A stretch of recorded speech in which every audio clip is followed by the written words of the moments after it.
Chapter 201. In the side hall of the Yamen in Luoyang, Jianghu County magistrates poured a cup of tea for Li Mu and asked in surprise, "Why are you in Luoyang?" Li Mu replied, "I was transferred here because of the Jianghu of Gojouzian incident." He looked at Jianghu County magistrates and asked, "Sir, how did you become a Shindu commandant? I remember that you were transferred to a county in Jianghu to be a county magistrate." "It's a long story." Jianghu County magistrate sighed and said, "Before I was appointed, the original Shindu commandant was removed from his position and sent to prison.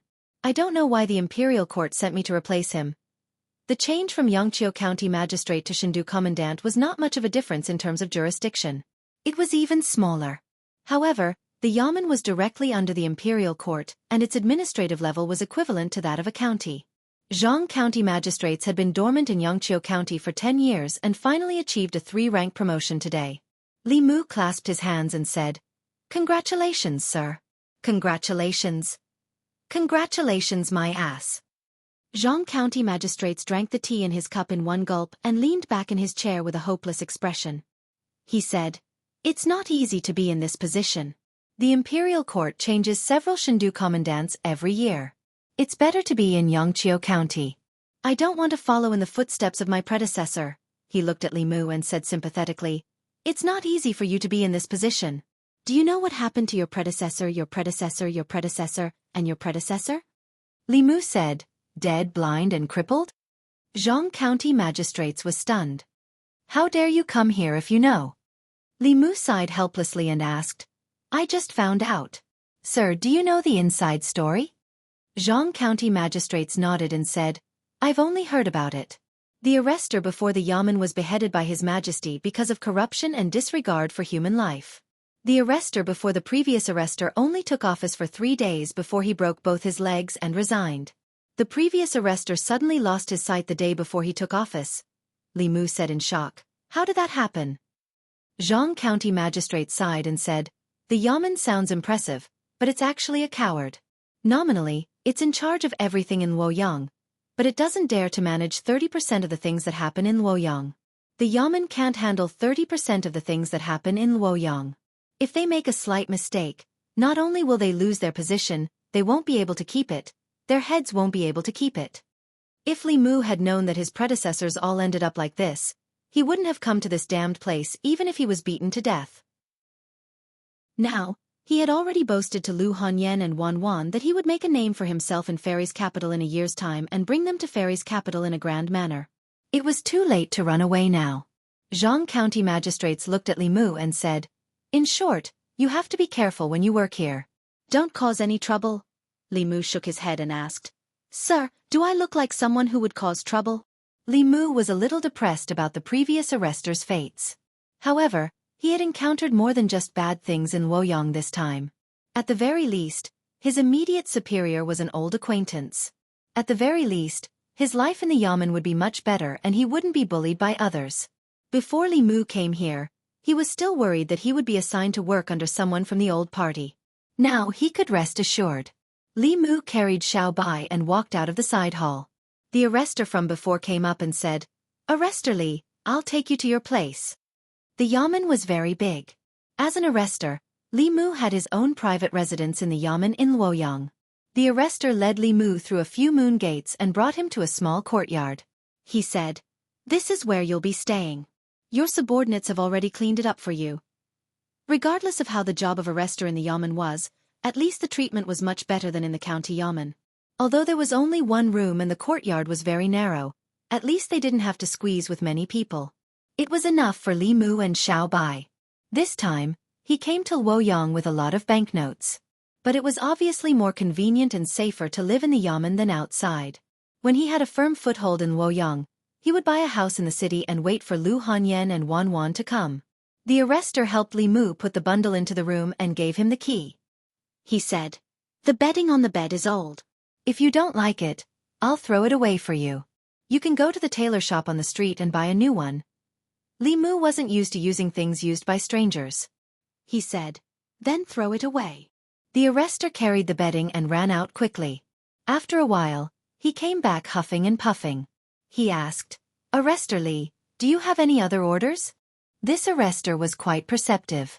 From his accent, Li Mu guessed that he was born and raised in Luoyang. He had just arrived in Luoyang and wasn't familiar with everything. He needed someone who was familiar with this place. Li Mu looked at him and asked, "What's your name?" The arrestor said, "I'm Wang Wu." Li Mu continued to ask, "Wang Wu, how long have you been in the yamen?" Wang Wu smiled and said, "I grew up in Luoyang. 5 years ago, I replaced my father and came to the yamen." Li Mu said, "Then you should be very familiar with Luoyang." Wang Wu said embarrassedly, "I'm not bragging, but in Luoyang, I can find any place you want even if I close my eyes." "That's good." Li Mu said, "This is my first time in Luoyang. Show me around and buy some daily necessities." Wang Wu immediately agreed. He walked in front of Li Mu. When they left the yamen, they met several arresters. Wang Wu walked up and said to them, "This is Arrestor Li, the new one in the yamen." Several of them immediately saluted Li Mu and said, "Greetings, Arrestor Li." Only a middle-aged arrestor with a long face only glanced at Li Mu before he turned his head and stood to the side with his knife. When they walked out of the yamen, Wang Wu took the initiative to say, "That's Deputy Arrestor Sunday originally. Everyone thought that after the previous arrestor resigned, he should be the next arrestor. Now that you've come to the yamen, he might be a little dissatisfied, but he'll be fine after a while." Li Mu pursed his lips and said, "Who would dare to fight for this lousy job? If he's willing, I'll trade with him." Wang Wu said in surprise, "Does Arrestor Li also know that this isn't a good job?" Li Mu said, "You all know, right?" Wang Wu chuckled and said, "The arrestors in the yamen have changed 3 times in 2 months. Everyone has seen it. Only Deputy Arrestor Sun is stubborn. He's only thinking about 5 times the salary. But he has to be alive to earn this salary, but he also has to be alive to spend it." Li Mu said, "It seems that you know the previous arrestors very well. Tell me, why did they leave their posts?" Wang Wu said, "This constable before that was because he stood on the wrong side. He stood on the side of the old party, shielded the old party members, took bribes, bent the law, and disregarded human life. After the internal guards found out, he was sentenced to be executed."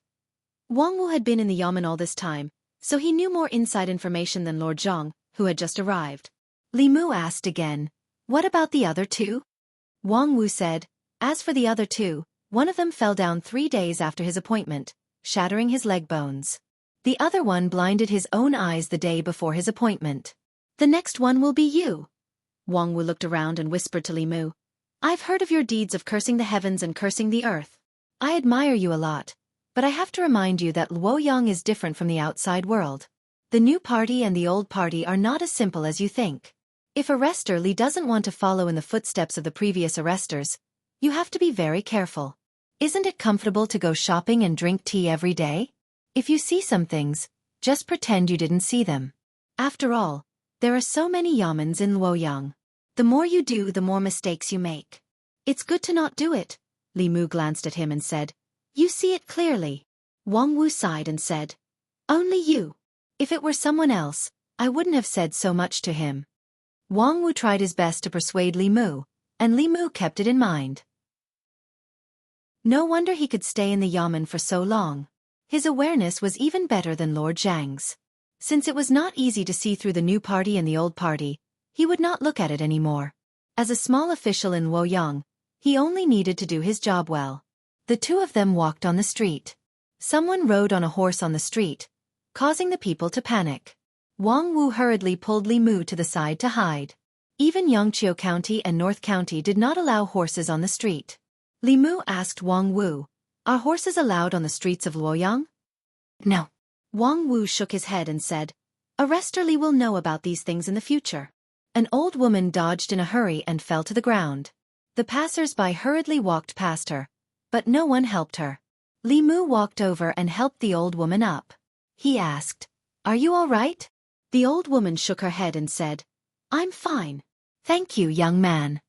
After helping the old woman sit on the side of the road to rest, Li Mu and Wang Wu continued forward. Li Mu sighed and said, "Is this really Luoyang?" "You can't blame them." Wang Wu shook his head and said, "A few months ago, someone helped an old woman up on the street and was accused by the old woman. Later, the case was reported to the yamen. At that time, the captain sentenced the person who helped the old woman to 20 strokes of the cane and fined a lot of silver. Now that something like this has happened, everyone is afraid. Wang Wu said, I know Arrestor Li is from North County, but Luoyang is different from North County. You might not be used to it at first, but after seeing it more, you won't find it strange. Li Mu asked, Does His Majesty not care about this? Wang Wu shook his head and said, His Majesty is in charge of the affairs of the 36 counties. He doesn't have the time to care about this. If Arrestor Li doesn't want to offend the old party or the new party, then just turn a blind eye. Or just close both eyes. Li Mu originally thought that Xianxia County was a special case. After all, Xianxia County and County still had justice and justice. Luoyang was the capital of Great Zhou, so there must be more order. Now it seemed that Xianxia County and County were special cases. Soon, Wang Wu took him to a tailor shop. In this shop, in addition to tailoring clothes for people, there were also ready-made bedding for sale. Chapter 202. In the tailor shop, a young worker put the bedding Li Mu had chosen into a special cloth bag and said, It's 1 tael and 6 coins. Wang Wu said, We're old friends. Let's make it cheaper. The fat innkeeper smiled and said, This is the new cotton this year. This guest also chose the best satin. For the sake of the constable, I'll give you 1 tael and 5 coins. What do you think? There would be many places where Wang Wu could be of use in the future. Li Mu tossed him an ingot of silver and said, Keep the rest. Put it in the yamen and buy some wine for your brothers. Wang Wu took the silver and weighed it in his hand. It was at least 2 taels. The remaining money was equivalent to 2 months of his salary. Delighted, he said, Thank you, boss. Seeing Wang Wu haggling with the innkeeper, Li Mu walked to the tailor shop and looked at the bustling crowd on the street. The salary of the constables in Luoyang capital was much higher than in Yangqiu County and the county capital. However, the cost of living in Luoyang capital was higher. With their meager salary, their lives must be tight. The cultivators in the yamen had other subsidies from the imperial court. Ordinary people like Wang Wu could only live on their salary. Although there were many cultivators in both the county and the city yamen, most of them were ordinary constables. Soon, Wang Wu came out with the bag containing the bedding. Li Mu was about to buy something else when he heard a woman's panicked voice. You pervert. Li Mu turned around and saw a woman covering her chest with her hands, looking at an old man with shame and anger. The old man put his hand on his face and smelled it. His wrinkled face showed a trace of lust. He asked, You bumped into me by accident and now you're slandering me. Is there any law in Luoyang? The woman looked at the old man's arrogant face and felt fear. She wanted to leave. However, the old man reached out and blocked her way. He said, You bumped into me and now you want to leave? Fear appeared on the woman's face. She said in a trembling voice, What do you want to do? The old man clutched his chest and said, You've hurt me. Either you compensate me or you come with me to the yamen, the woman said anxiously. You were the one who molested me just now. Everyone, please be reasonable. I didn't bump into him. On the street, the few people who had stopped to watch shifted their gazes away. Did you see that? The old man looked at her mockingly and said, You still want to slander me? This old man has lived for 52 years. What have I not seen? How could I take advantage of you? I saw it. You were the one who took advantage of this lady. You deliberately touched her chest with your hand. A simple and honest man stood out from the crowd and pointed at the old man. The old man's expression darkened as he said, Who do you think you are? How dare you spout nonsense here? Ignoring the man, he grabbed the woman's arm and said, Let's go. Follow me to see the official. The man stepped forward to stop him. He removed the old man's hand from the woman's arm. Perhaps he had used too much force, but the old man fell to the ground. His head hit the stairs by the street, and blood immediately flowed out. The old man rushed over and hugged the man's leg. He shouted, Someone hit me! Someone hit me! The man looked anxious, but he did not dare to do anything to the old man. Soon, 2 figures separated the crowd and walked in. They asked loudly, What happened? Wang Wu stood behind Li Mu and said, They're from the Ministry of Justice. There were many government offices in Luoyang. The Ministry of Justice, the Supreme Court, and the Censorate all had the power to handle cases. Among them, the Ministry of Justice was the one with the least sense of existence. When the old man saw the two officers from the Ministry of Justice, he said angrily, "Why are you so late? I was hit by this fool. Hurry up and take him back to the Ministry of Justice. And this woman, she hit me and slandered me. Take her away too." One of the officers from the Ministry of Justice looked at the old man and whispered to the other, "It's Manager Lu's third granduncle. What should we do?" The other officer looked at the man and put a metal chain around his neck. He said, "You bully the old and weak on the street. Do you have no respect for the law? Come back to the government office with us." The woman cried, "It's not like that. It's not like that." The officer looked at her coldly and said, "Take her away too." Li Mu noticed that when the two officers from the Ministry of Justice appeared, some of the onlookers' eyes lit up. However, the light in their eyes quickly dimmed. The crowd lowered their heads and began to whisper, "He shouldn't have meddled in other people's business. If he's taken to the Ministry of Justice, he'll be caned at least 20 times. Didn't you hear what that person said? This old man is a relative of the manager of the Ministry of Justice. This man is finished. He can't stand out in the future." The two officers from the Ministry of Justice were about to take the woman and the man away when a voice came from behind them. "Wait." One of them turned around and saw a young man walking out of the tailor shop. He looked at them calmly. The young man held a sword in one hand and a fox in the other. He was most likely a cultivator. However, cultivators were the most common people in Fairy's capital. The two officers from the Ministry of Justice looked at Li Mu coldly. One of them asked, "Who are you? How dare you stop the Ministry of Justice from doing its job?" Xiao Bai jumped onto Li Mu's shoulder. Li Mu took out a waist token and said, "Constable of Fairy's capital, Li Mu. The Fairy's capital will take this case." Fairy's capital. One of the officers from the Ministry of Justice was stunned when he heard Li Mu's words. He could not help but laugh. "If you didn't mention it, I would have forgotten that there's a Fairy's capital." The words Fairy's capital sounded domineering, but it was only because of the two words Fairy's capital. The county magistrate of any one of the 19 counties in Jianghu had more freedom than an official of Fairy's capital. Although Fairy's capital was several times larger than an ordinary county, it was far smaller if the entire county was included. Moreover, Fairy's capital was where the imperial city was located. The Fairy's capital could not compare to any of the government offices in the 3 provinces, 6 ministries, 9 temples, and various way manors. It was fine if the officials of Fairy's capital kept their heads low. However, if they did not open their eyes, they would meddle in everything. It was not unprecedented for 5 Fairy's capital constables to be changed within a month. The officer looked at Li Mu and asked, "Constable of Fairy's capital, I think one just died and 2 are disabled. Are you new here?" Wang Wu walked up and gave Li Mu a look. Then, he looked at the 2 officers and said with a smile, "Brothers, Constable Li is new here. He doesn't know the rules of Fairy's capital. Take him away, take him away." The officer looked at Wang Wu and said, "Since he doesn't know the rules, teach him well. Otherwise, he won't even know how he died." He waved his hand and said, "Take him away." Clang! Li Mu raised his hand. Bai unsheathed the scabbard and placed it across the officer's neck.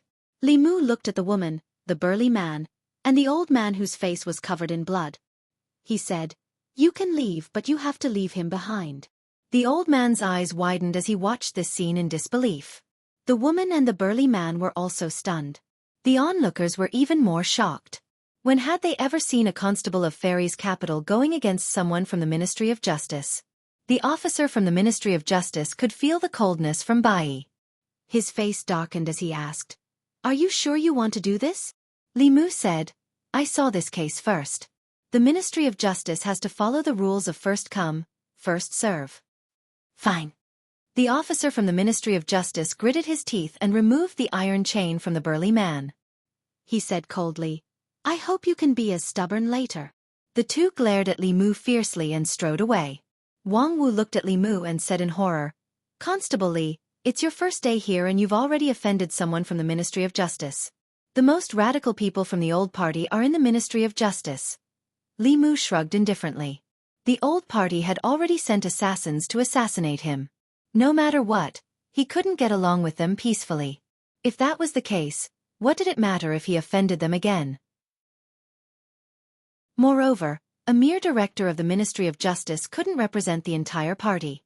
As the constable of Fairy's capital, if he couldn't even deal with such a small matter fairly, then Fairy's capital was rotten to the core. He couldn't change anything by himself, let alone absorb the people's willpower to cultivate. It was fine if he didn't stay in Fairy's capital. He might as well return to Beijing and enter Fulu School, where he could live happily ever after with Lu Hanyan. At that time, the old party and the new party would have nothing to do with him.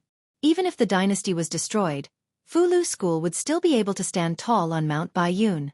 Even if the Great Zhou changed, the new imperial court wouldn't be able to touch Mount Baiyun. As he had just arrived in Fairy's capital, the information he could obtain from others was limited.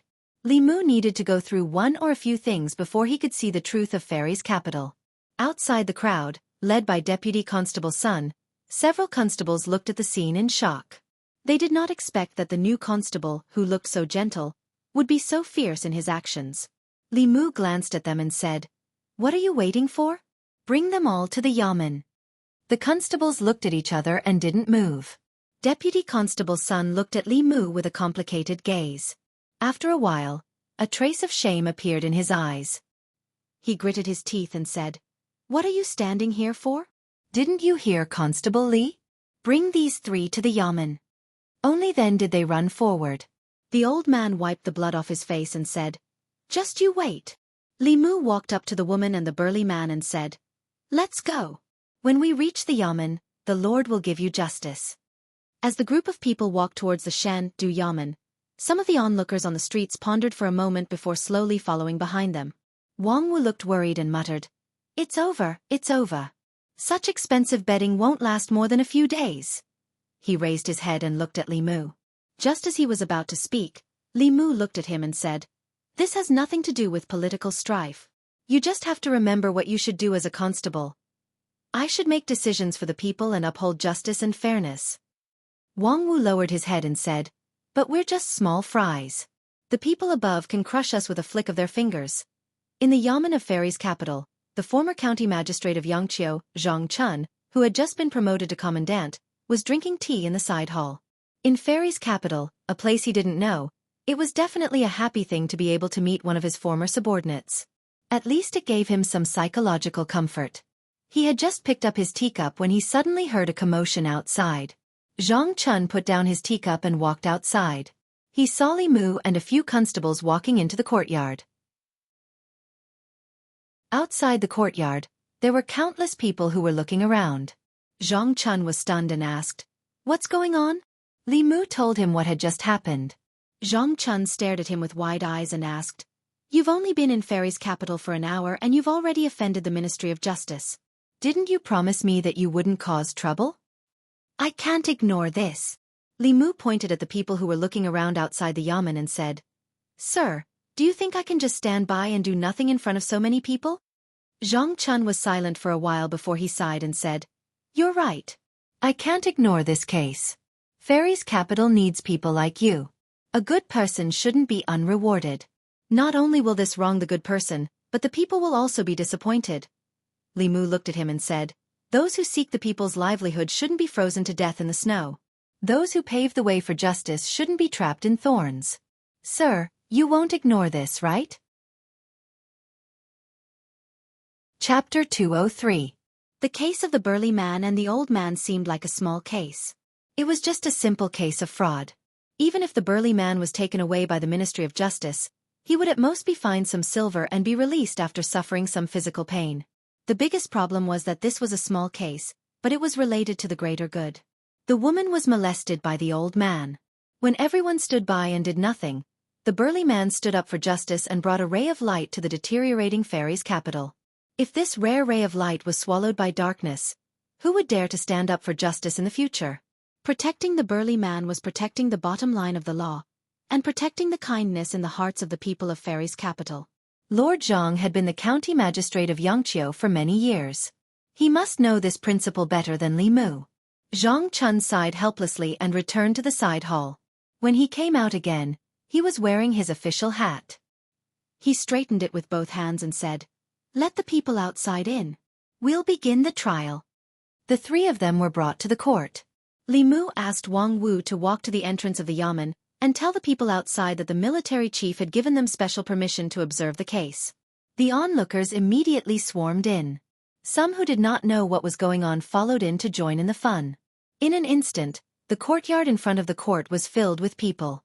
There were even people who stood at the periphery to watch from afar.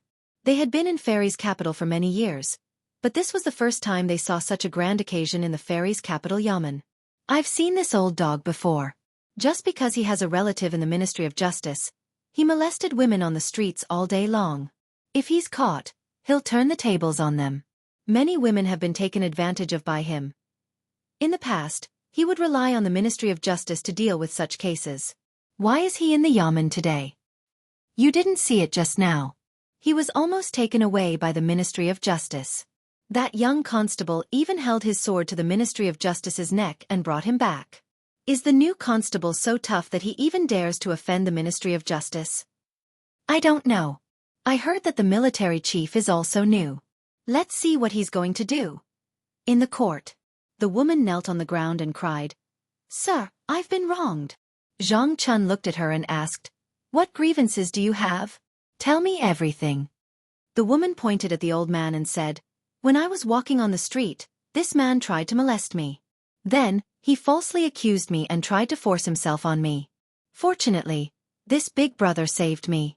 Sir, please give me justice."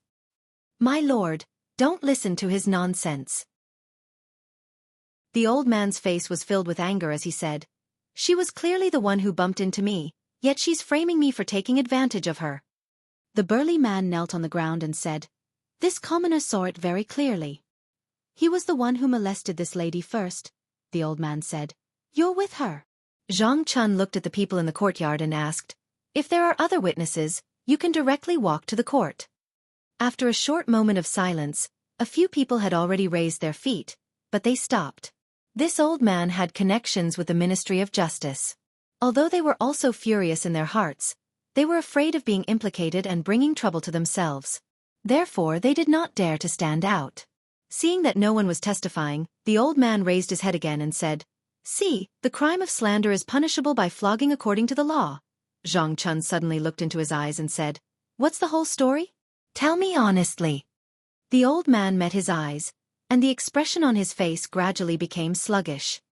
He muttered, "Yes, I saw that this young lady was quite beautiful and had a full chest, so I purposely bumped into her chest." Li Mu looked into Lord Zhang's eyes and found that his eyes were incomparably deep, making people feel like they were about to sink into them. Li Mu had seen him use the soul-sucking technique before. This time, it was far more powerful than last time. His cultivation had probably advanced to the 4th realm. The ranks of the officials in the imperial court did not correspond to their cultivation. Many of the officials in the imperial court had never cultivated.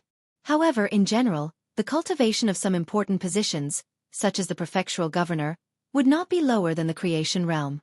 In principle, those at the 4th realm could take on any official position. After the old man regained his senses and saw the way the crowd looked at him, he quickly realized what had happened. He said loudly, "You're deliberately framing me. I request the Ministry of Justice to review the case." "You can't do this to me." Zhang Chun waved his hand and said, "Molesting a woman on the street, refusing to admit guilt, and disturbing the court. You'll be punished for several crimes. Drag him out and flog him 20 times. Deputy Constable's son ordered 2 people to drag him out. Soon, screams rang out in the yard of the Yamen. Under the law, everyone was treated equally. This person's crime would not be absolved just because he was old. The bailiffs who carried out the punishment were all cultivators. They knew how to make him feel the greatest pain without causing him to be seriously injured or die. "Stop." After the last flogging, an urgent voice came from outside. The 2 bailiffs from the Ministry of Justice that Li Mu had just seen ran in with a middle-aged man. The middle-aged man walked straight to the old man and found that he had fainted. The middle-aged man's face was gloomy. He said, "Who stole my man?" The 2 bailiffs pointed at Li Mu. The middle-aged man said coldly, "Stop the Ministry of Justice from handling a case. Take him away." Zhang Chun walked over and asked, "Who are you?" The middle-aged man said arrogantly, "I'm Su Zhong, the head of the Ministry of Justice." "What rank?" "What?" Zhang Chun's face darkened. He asked, I'm asking you, what rank are you? Su Zhong was stunned. He said, "Ninth rank." Zhang Chun shouted and asked, "What right do you have to call yourself sir in front of me?" Su Zhong was stunned. Although the Divine Capital Yamen did not have much of a presence in the capital, the Divine Capital Magistrate was a 5th-rank official. The Divine Capital Commandant was a 6th-rank official. They were indeed much higher than a 9th-rank official like him. He did not expect the Divine Capital Commandant to be so disrespectful to the Ministry of Justice. When Su Zhong spoke again, he was slightly weaker. He said, "The Ministry of Justice investigated this case first. I've finished handling the case." Zhang Chun pointed at the old man who had fainted and said, "This man is disrespectful. First, he molested a girl on the street. Then he disturbed the court. I've already punished him with 20 strokes. If you think that's not enough, you can bring him back to the Ministry of Justice for another sentence." Su Zhong opened his mouth and said, "There are still some suspicious points in this case. Don't you think it's a little too hasty for you to finish the sentence so quickly?" Zhang Chun pointed at the people in the courtyard and asked, "These people were all here when I was handling the case. Ask them if there are any suspicious points in this case." Su Zhong looked at the people with a dark expression. The people could not help but take a step back. However, in the next moment, a voice came from the crowd. "There are no suspicious points." Su Zhong looked over. Before he could find the person who spoke, another voice came from another direction. "I saw this old fart molesting that girl with my own eyes. This old fart is a habitual offender. You're right, sir. You should have done so long ago." Several voices came from the crowd. Zhang Chun looked at the crowd again and asked, "Does anyone have any suspicious points?" "No. No. No." This time, the crowd spoke in unison. Their voices were so uniform that they seemed to want to flip the roof of the yamen over.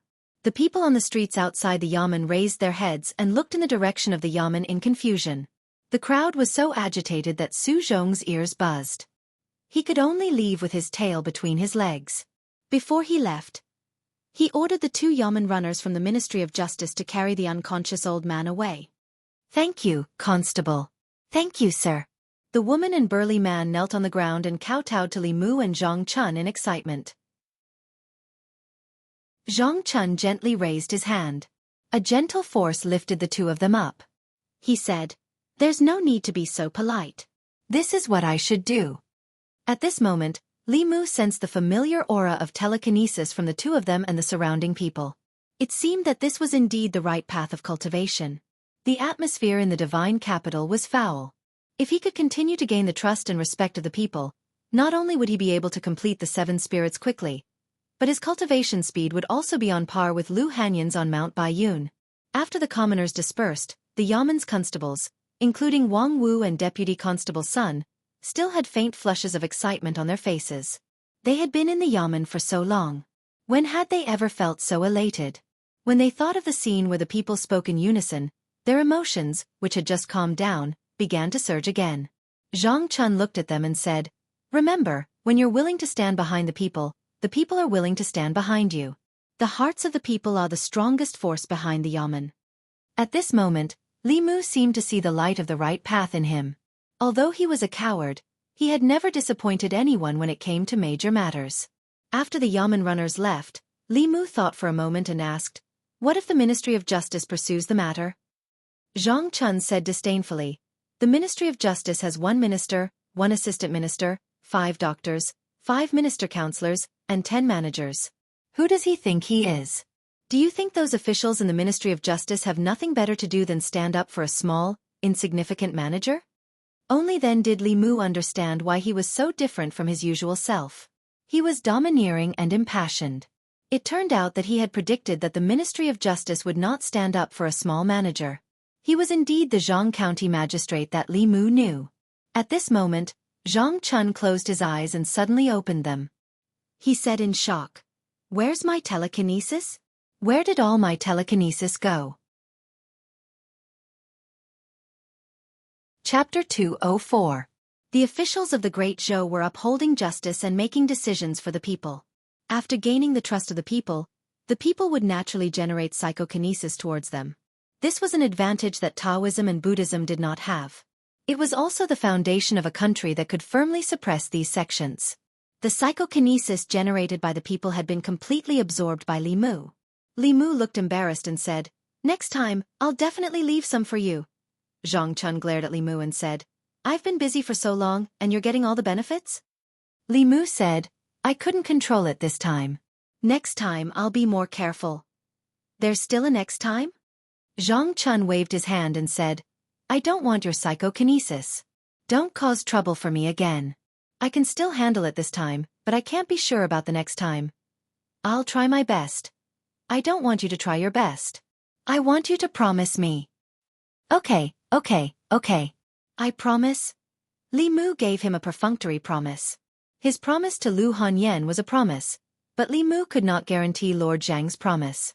After all, he could promise not to cause trouble, but he could not guarantee that trouble would not cause him trouble.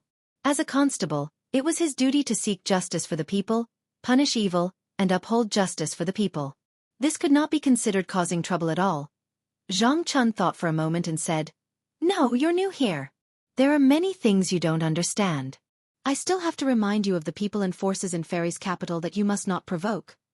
Li Mu thought for a moment and asked, "The old party?" Xianxia asked, "Why do you think it's the old party?"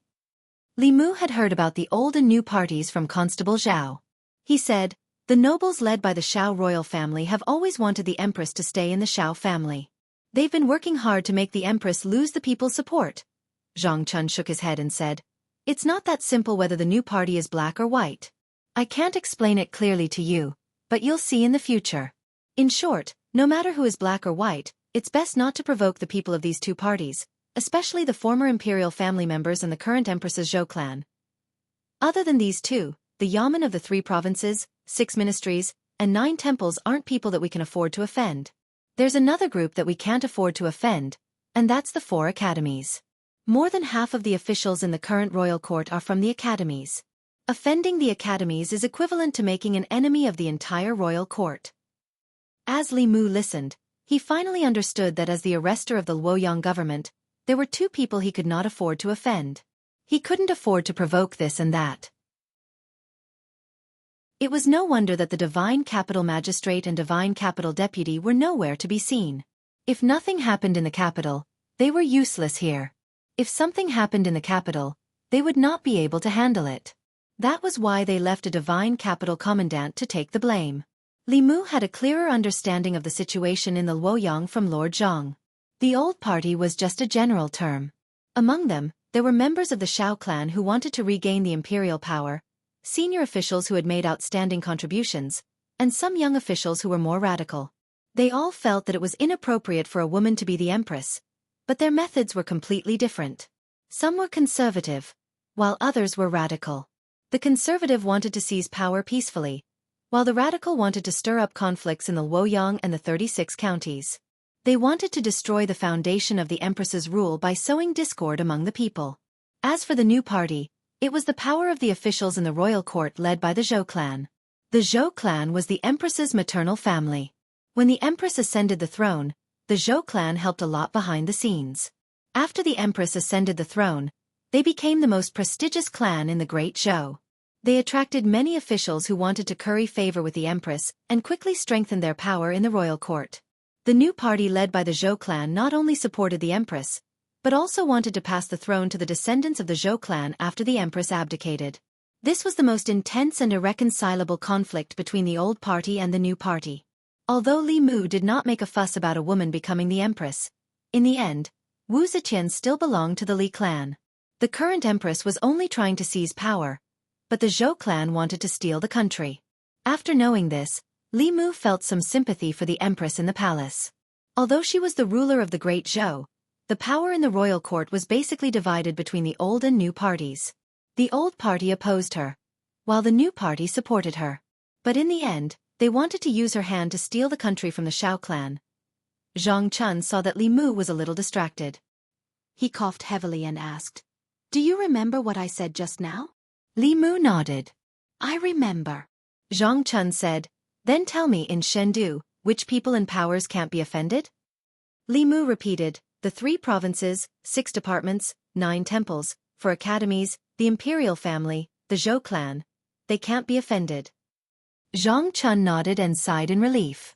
But for some reason, the more Li Mu assured him, the more uneasy he felt. After the head of the Ministry of Justice left, the capital office remained calm and peaceful. Nothing happened. Li Mu was puzzled. With the old party's determination to hunt him down, they would definitely not let go of such an opportunity. The Ministry of Justice was considered the radical faction of the old party. If the assassination in the North County was really related to the old party, Li Mu would definitely be the target of the Ministry of Justice. Just based on the fact that he showed his weapon to the people of the Ministry of Justice, there were countless ways to make a fuss. However, the Ministry of Justice did not say anything. When he first came to Chengdu, he wanted to use this as an opportunity to test the old party and at the same time find out the Empress's attitude. In the end, not only did the old party fail, but the Empress also failed. Li Mu thought about it carefully and guessed that the Empress was busy every day and would not know about such small matters. She might have forgotten that she had just transferred a small bailiff from the North County to the imperial capital. This was not a good thing for him, who wanted to ride on her coattails. He still needed to wait for an opportunity to make the Empress pay attention to him. Imperial Palace. In a certain dark palace. Behind the curtain, a dignified voice said, "Those who carry the people's firewood should not be frozen to death in the wind and snow. Those who pave the way for justice should not be trapped in thorns." Is this what he said? The young female official stood in front of the curtain and said, "He just arrived in Chengdu today. In less than an hour, he snatched this case from the Ministry of Justice. Many people saw it with their own eyes. Let's wait and see. When the time is right, we can lure him into the inner guard." The dignified voice paused and asked, "How is the investigation of the assassination in the North County?" The young female official lowered her head and did not speak. The Empress asked, "Have you found it?" The young female official said, "Yes." A gaze shot out from behind the curtain and swept across the young female official's face. After a while, a cold voice slowly said, "Tell them that if there is a next time, I will not show mercy." The young female official bowed and said, "Yes, Your Majesty." The voice behind the curtain was silent for a while and asked again, "That official is called Li Mu, right?" The female official lowered her hands and said, "Yes." The voice behind the curtain said, "He does not fear the heavens and the earth, nor does he fear power. I hope that he can hold the firewood for the people and open the path for justice. Pass down my orders." Chengdu Yamen. In the side hall, two people were drinking tea. Zhang Chun brewed a cup of tea and asked, "How is the taste?" Although Li Mu did not know much about tea, he knew that when Sir Zhang was still the county magistrate of Xianxia, he liked to drink tea. His tea would naturally not be ordinary. He said, "Good tea." There were 3 officers in Chengdu Yamen, but only the commandant of Chengdu was stationed here. This was because the magistrate of Chengdu and the deputy of Chengdu changed too frequently. Later on, other officers took up the role. These officers were usually busy with their own duties and did not want to come here. Only the commandant of Chengdu was left in the Yamen to handle the daily chores. If one ignored the words Chengdu, the commandant of Chengdu was actually just a county magistrate in other counties. He did not need to care about other things in the Yamen. Chasing criminals, arresting robbers, solving cases, and other tiring tasks were usually done by the county magistrate. Yangqiu County was just a small county. There was no deputy or commandant. At that time, Zhang County magistrates had no one to share his duties with. Other than managing taxes, education, and the economy, he also had to manage public security. After being transferred to Chengdu and not being a county magistrate, he had a lot more free time. When he was free, he would ask Li Mu to drink tea together. Li Mu drank tea while listening to his complaints. Chengdu sounds good, but it's not as good as Yangqiu County. In Yangqiu County, I can do whatever I want, but in Chengdu, I have to be humble. Not only do I have to act like a grandson, but the things in the divine capital are also extremely expensive. How dare they charge 10 copper coins for a bowl of ordinary noodles? I originally wanted to work for a few years and buy a house in the divine capital, but after doing some calculations, I realized that with my salary, after working for a few years, I can only afford a toilet. Li Mu expressed his sympathy for him. In a place like Chengdu, where every inch of land was worth its weight in gold, even Lu Hanyan could not afford a house, let alone an officer with a fixed salary. It was not too difficult for cultivators to get their hands on gold and silver. However, the officials of Great Zhou were restricted by the rules of the imperial court. They could only give up on the idea of getting rich. Before Li Mu could finish his cup, Deputy Constable's son suddenly ran in to report that someone from the palace had arrived. The two of them did not dare to delay and immediately walked out of the side hall. A figure stood in the yard of the yamen. It was the charming woman who had sent Li Mu to Chengdu. The charming woman glanced at Li Mu and said, "Listen carefully to Her Majesty's verbal instructions." Zhang Chuanzai and Li Mu straightened their bodies and stood in the yard. Li Mu was puzzled as to what the Empress's decree was and whether it had anything to do with him. Then, he heard the charming woman say, "Constable Li Mu of Chengdu, for punishing evil, upholding justice for the people, and curbing evil in Chengdu, shall be rewarded with a house and 8 maidservants." Li Mu was stunned. He thought that the Empress had not noticed him. He did not expect that in less than 2 hours after the incident, the Empress would give him a reward. Zhang Chuanzai was also stunned. Even Li Mu, the arrestor, had received such a generous reward. Not only was he given a house, but he was also given a maidservant. Wouldn't he be rewarded even more as the commandant, the real hero of this case? He held his breath and concentrated, afraid that he would miss a single word from the woman. However, after the charming woman finished talking about Li Mu, she did not say anything else. Zhang Chuanzai raised his head and asked in confusion, "What else?" The charming woman shook her head and said, "Nothing else." Chapter 205. Zhang Chun found it hard to accept. Why was there no one else? He was the commandant of Divine Capital. He was the one who upheld justice for the people. He was also the one who faced the pressure from the Ministry of Justice alone. Yet, the Empress only rewarded Li Mu. She did not even mention him. Things should not be like this. Where was justice? Even if he did not want a house, 8 maidservants would do too. Li Mu was delighted to hear the charming woman's words. Of course, he was not happy about the 8 maidservants. He had only been in Divine Capital for a little more than 2 hours and he had already received such a reward. This meant that he had entered the Empress's sight. He was one step closer to hugging her thigh. This time, the reward was a house and maidservants. Next time it might be cultivation resources. Li Mu cupped his hands and bowed. "Thank you, Your Majesty." Ordinary people had to kneel when they saw the Emperor. Cultivators only respected heaven and earth, not the Emperor. Then, he said to the charming woman, "Sister, can I ask Her Majesty to take back those maidservants?" The charming woman glanced at him and asked, "Why? You don't want them?" If Lu Hanyan knew that Li Mu had 8 maidservants in Divine Capital while she was cultivating hard on Mount Baiyun, she would probably be jealous. During these days in Divine Capital, Li Mu only needed Xiao Bai by his side. Li Mu was embarrassed to say that his family was strict. He could only say, "My salary is meager. My family can't support so many people." The charming woman asked, "Do you want a house?" Li Mu immediately said, "Yes, of course." Without a house, where would Lu Hanyan and Wan Wan stay in the future? This reward solved a big problem for Li Mu. The charming woman nodded and said, "I'll return to the palace and report to Her Majesty." Li Mu sent her out of the government office. The charming woman suddenly stopped in her tracks and said in a low voice, "Be careful of the Zhou family." Li Mu was stunned. He was about to ask again when the charming woman walked away. "Zhou clan," Li Mu mumbled.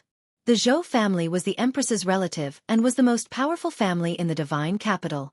The Zhou family and the officials who relied on the Zhou family for survival had been fighting with the old party for many years and had a firm control over the entire imperial court. She wouldn't remind Li Mu to be careful of the Zhou family for no reason. There must be a reason behind it. Logically speaking, Li Mu had offended the old party and was assassinated. Even if she wanted to remind Li Mu, it should be to remind him to be careful of the old party, not the Zhou family. Unless the assassination in Beijing was done by the Zhou family or the new party. Li Mu recalled the scene in the assassin's memory. The black-robed man who hired the old man to come to the North County to kill him called him, "my master." In other words, the black-robed man was the one who hired the assassin to kill Li Mu. At first, Li Mu thought that it was done by the old party. After all, Li Mu had caused them great losses. They had enough motive and reason to commit the crime. The charming woman's reminder caused Li Mu's thoughts to change slightly. What if the mastermind was from the Zhou family or the new party? After all, after that incident, Li Mu would be a staunch supporter of the Empress's party in everyone's eyes. If he was assassinated, no one would suspect the new party. Whether or not it was done by the old party, they would have to take the blame no matter what. At that time, the new party would use this as a pretext to deal a heavy blow to the old party. Li Mu hadn't thought of this before. After the charming woman's reminder, he faintly felt that this incident might be a plot by the new party. Wang Mu and Lord Zhang were right. The waters of the divine capital were unfathomable. When Li Mu returned to the courtyard, he saw that Lord Zhang was still standing in the same spot with a wooden expression. Seeing him like this, Li Mu actually felt quite embarrassed in his heart. After all, he was the one who had contributed the most in the entire case. Li Mu was the one who took the person back from the Ministry of Justice. As for how he would be sentenced, that was his business. In the end, he bore the greatest pressure but got nothing. The psychokinesis, the house, and the maids all belonged to Li Mu. If it was anyone else, they would feel unbalanced and narrow-minded. They would inevitably make things difficult for Li Mu in the future. Li Mu walked to his side and comforted him. Lord, don't be discouraged. Next time, Her Majesty will definitely think of you. Xianxia turned around and said, I want to be alone. Don't let me see you for 4 hours. The commandant wanted to be alone so that Li Mu could leave the yamen. He happened to see Wang Mu and a group of constables coming out. Everyone bowed to Li Mu. Greetings, boss. Li Mu asked, Where are you going? Wang Mu smiled. We're going out to eat. Boss, do you want to join us? Let's go. Li Mu waved his hand and said, It's my treat today. You can choose the place. I'll pay for it. Boss is generous. Drifting Fragrance House. Drifting Fragrance House. It must be Drifting Fragrance House. The constables made a commotion. Deputy Constable Sun's face darkened and he reprimanded, All of your salaries added together are not enough to eat at Drifting Fragrance House. The noodle shop at the end of the street, if you don't want to eat. Although everyone was clamoring for Drifting Fragrance House, they still chose the noodle shop at the end of the street. A bowl of noodles cost 10 coins, which was much more expensive than the ones in Beijing. However, the total cost of a dozen people was less than 1 coin. Li Mu did not insist on going to Drifting Fragrance House. It was not that he was reluctant to spend money, but compared to the atmosphere in the restaurant, the noodle shop on the street was less restrictive and could improve the distance between them. The reason why he treated everyone to a meal on his first day in the capital office was to get closer to the constables under him. There were dozens of constables in the North County. The actual jurisdiction of the divine capital was even smaller than that of Xianxia County. The number of constables was about the same as the county government. There was 1 constable, 1 deputy constable, and 16 constables. Including Li Mu and Deputy Constable Sun, there were 6 cultivators. All of them were in the divine realm. The other 10, like Wang Wu, grew up in the divine capital. They inherited their ancestral business and were ordinary people who had never cultivated before. After Deputy Constable Sun sat down, he looked guilty. He cupped his hands at Li Mu and said, I was disrespectful to Constable Li just now. I apologize to you here. I hope you don't mind. At first, he still held a grudge against the imperial court for sending a constable out of nowhere and taking his position. However, after seeing the scene with his own eyes, he had to admit that Li Mu was brave. If it were him, he would definitely pretend that he did not see it. The capital office and the Ministry of Justice were on completely different levels. Li Mu gently stroked Xiao Bai in his arms and said to Deputy Constable Sun with a smile, Let bygones be bygones. Constable Sun picked up his bowl and said, I'll use tea as wine to toast Constable Li. The other constables around also shouted, Boss is a real man. When have we ever held our heads high in front of the people from the Ministry of Justice? When we beat up that old man, it was so satisfying. Even I wanted to do it. Because there were too many government offices in the divine capital, the capital office's presence was extremely weak. It was so weak that many people had forgotten that there was such a government office. In the past, when they encountered something, they would avoid it. They had never experienced the feeling of many people standing behind them and cheering for them. Although all of this was not because of them, as constables of the capital office, it did not prevent them from sharing this glory. The noodles are here. The owner of the noodle shop smiled as he served a few bowls of noodles. Wang Wu picked up his chopsticks and asked curiously, "Why is there so much noodles today?" The owner of the noodle shop smiled and said, "I was at the capital office just now. When I saw the lords punishing that villain, I was very happy. Lords, please eat as much as you want. Today's noodles are free." The owner of the braised meat shop next door brought over a large pot of braised beef and said with a smile, "How can we just eat noodles without meat? There's still meat in the pot. Lords, if you don't have enough, you can come and get more. Today's meat is free too." This street was very close to the capital office. Many people had entered the capital office to watch the commotion. The group of constables sitting here quickly attracted the attention of the surrounding vendors. "Lords, this is my shop's pastry candied fruit. You must try it." Lords, you can divide this basket of apples when you leave later. Waiter, quickly bring some jars of wine to the lords. Bring that 20-year-old newer Hong too. The constables looked at the table piled high with the things that the surrounding people had brought over. They looked at each other. Deputy Constable's son looked embarrassed and shook his head. "I'm ashamed. This is what the government office should do." In the eyes of the people, it has become a rare thing. Li Mu picked up his chopsticks and said, "Eat." When you do things in the future, remember to think of these people. What he saw was not only the things on the table, but also the thoughts of the people. He also saw the psychokinesis in their bodies. Those who made decisions for the people would be trusted by the people. The power of the people's faith was the fastest shortcut to cultivation. The constables lowered their heads and ate silently. No one spoke. Their expressions were thoughtful. Li Mu did not expect that after this incident, they would become direct officials who did not fear power. This was impossible. He just wanted them to feel this collective honor and plant a seed in their hearts. After eating the noodles, Li Mu insisted on paying, but no shop was willing to accept it. The noodle stall owner shook his head and said, "Sir, I really can't accept today's money. Otherwise, I'll be criticized behind my back." Li Mu's insistence was fruitless, so he did not insist.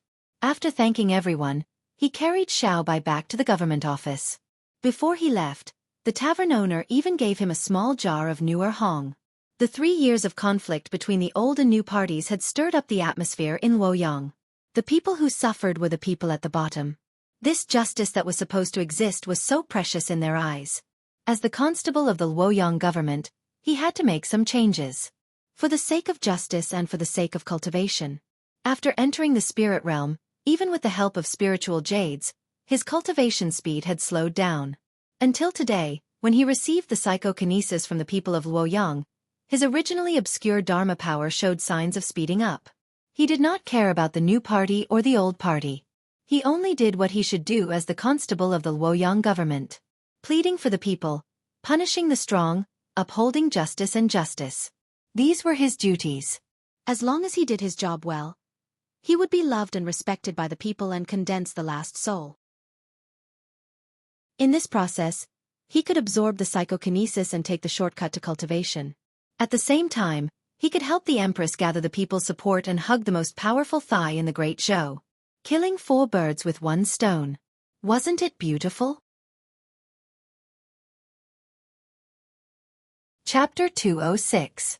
He didn't know where the Empress would reward him with a house, how big it was, or when she would give it to him.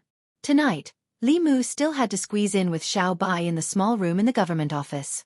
When he returned to the government office, Li Mu had just entered the courtyard when he saw Lord Zhang coming out of the side hall. When he saw Li Mu, he turned around and walked back in. He was a true hero. Without him, Li Mu alone wouldn't be able to change anything. Although Li Mu felt injustice for this true hero, the Empress's heart was unpredictable.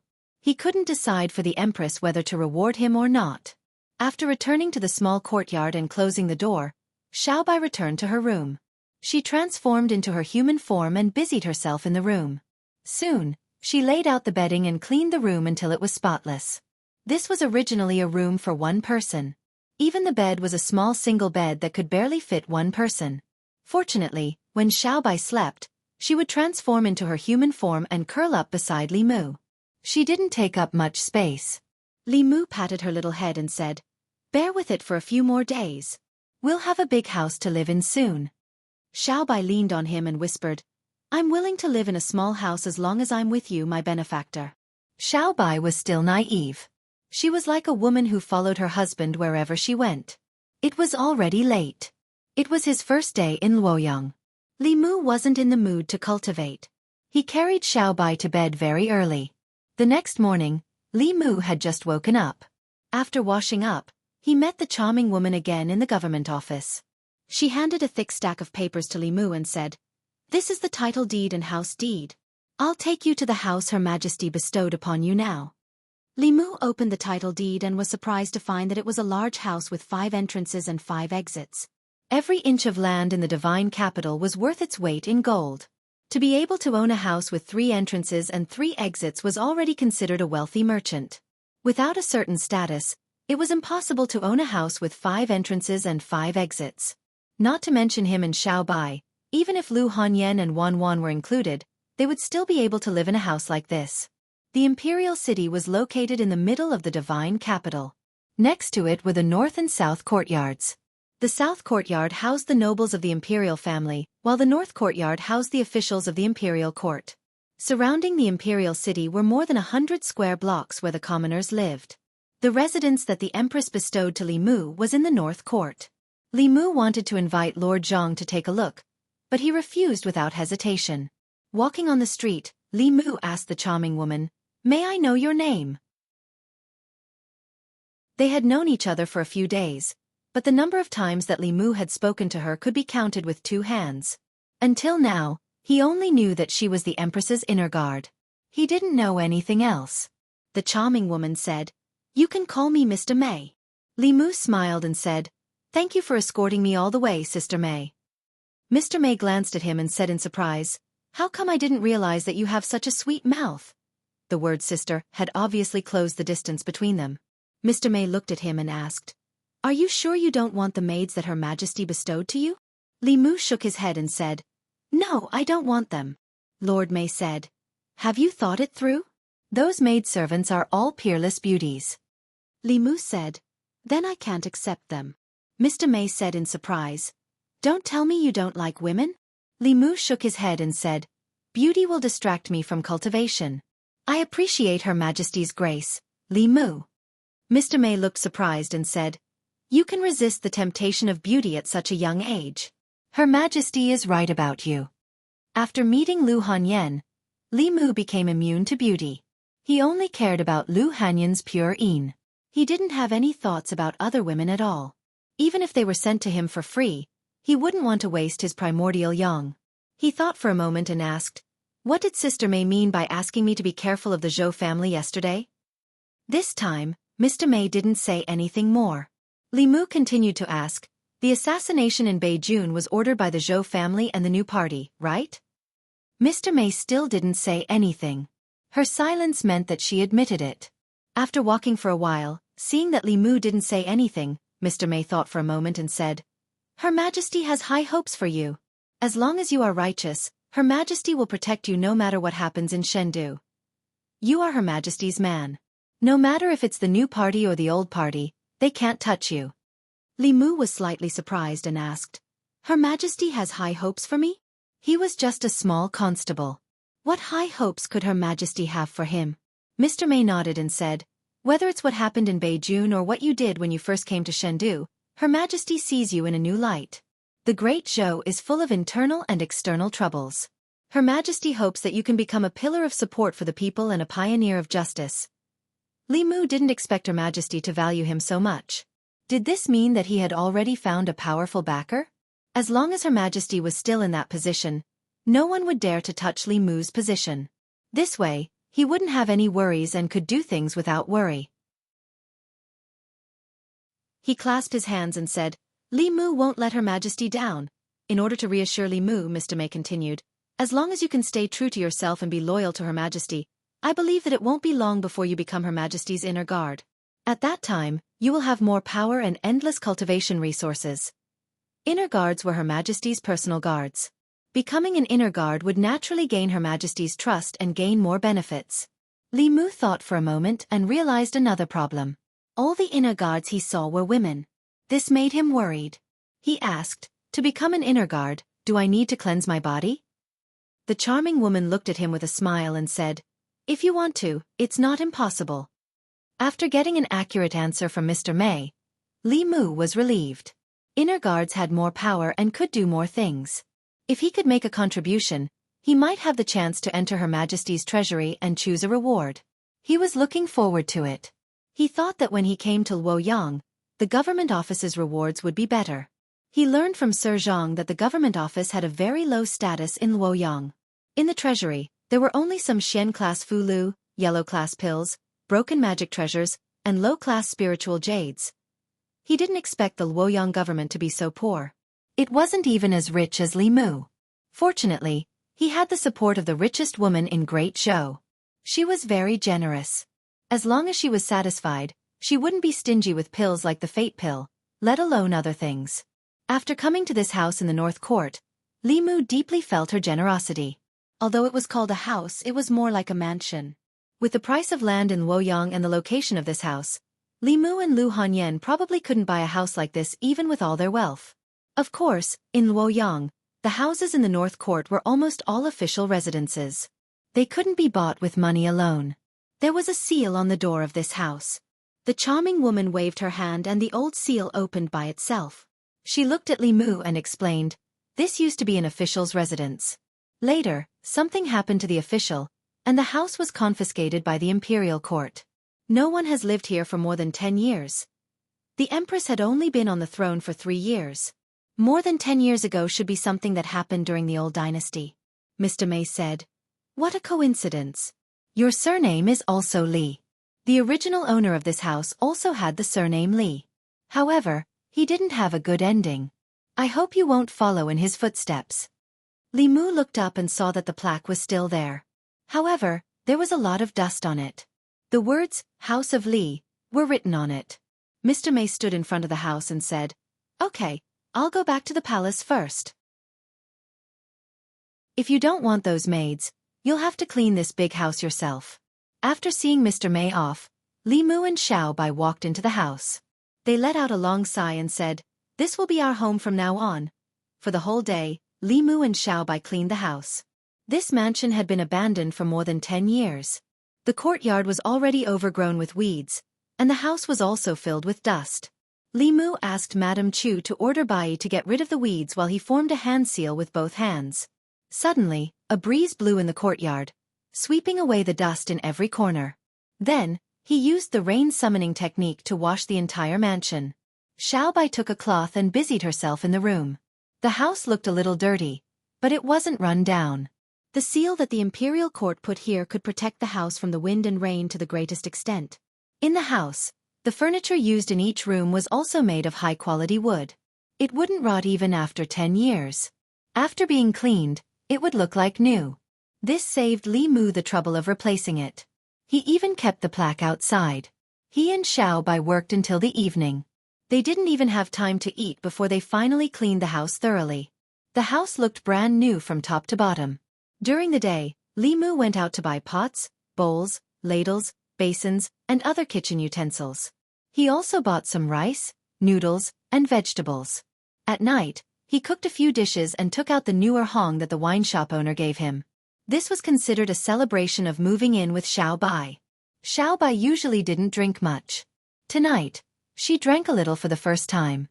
When she got into Li Mu's bed in a daze, she forgot to change back to her original form. In the morning, Li Mu opened his eyes and saw Xiao Bai lying on his chest, sleeping soundly. She usually woke up earlier than Li Mu. Perhaps it was because she drank yesterday, but she had been sleeping until now. Li Mu looked at her sleeping coquettishly. He didn't want to wake her up and was about to quietly get out of bed when her eyelashes fluttered and she slowly opened her eyes. She looked at Li Mu, then lowered her head to look at herself. She hurriedly said, "I'm sorry, benefactor. I forgot to change back last night." Li Mu said, Okay. If you don't want to change back, you don't have to." Xiao Bai was stunned and asked, "Can I sleep with benefactor like this?" Li Mu said, "There are so many rooms here. You can sleep in any one of them. When we go out later, I'll buy you a set of bedding." Xiao Bai lowered her head and said, "I'd better change back tonight. This way I can save money." Chapter 207. In the divine capital, those who lived in the 5-entry and 5-exit residences were either officials of the 4th rank or wealthy families. Li Mu and Xiao Bai were alone. There were no maids or servants in the house. Xiao Bai had to sleep with Li Mu at night, so they only occupied the master bedroom. There was no one in the house during the day. Li Mu used spiritual jades to set up a simple array around the house to prevent thieves or people with bad intentions from breaking in. Even if it was a cultivator, as long as they were not in the middle realm, they would be trapped in the array. Li Mu knew some more powerful formations from the Thousand Illusions Venerable Master's memories. They could withstand Dongxian at best, such as the 18-Yin Prison Formation and the 10 Ghosts God Trapping Formation. However, he could not set them up due to limited materials. However, even if he could gather so many ghosts, he could not set up such a formation in the divine capital. The defensive formation's power was limited. Li Mu was worried about leaving Xiao Bai alone in the house. The new party had attacked Li Mu once in order to plot against the old party. They could do it again. As for the old party, Li Mu had indeed harmed their interests. They had not attacked Li Mu in the past, but that did not mean they would not do so in the future. Li Mu was not afraid of them. He was worried that they would go around him and attack Xiao Bai. He could only be at ease if he had Xiao Bai by his side. However, he would have to give Xiao Bai an identity. As the constable of the divine capital, it was inappropriate for him to have a vixen by his side. Unless Xiao Bai transformed into her original form and appeared as Li Mu's spiritual pet. In the divine capital, it was not uncommon to keep demons as pets. Many wealthy families would equip their disciples with spiritual pets. These demons would accompany them and provide them with protection. Li Mu did not want Xiao Bai to appear as a spiritual pet. He knew that Xiao Bai preferred to transform into a human. After arriving at the yamen, Li Mu applied for a bailiff uniform from official Jianghu for Xiao Bai to change into. Wearing this set of clothes, she was not so eye-catching when she was beside Li Mu. The uniforms of the fairy capital yamen constables were much nicer than those of Yangqiu County and North County. The colors were not uniform, and there were patterns embroidered on them.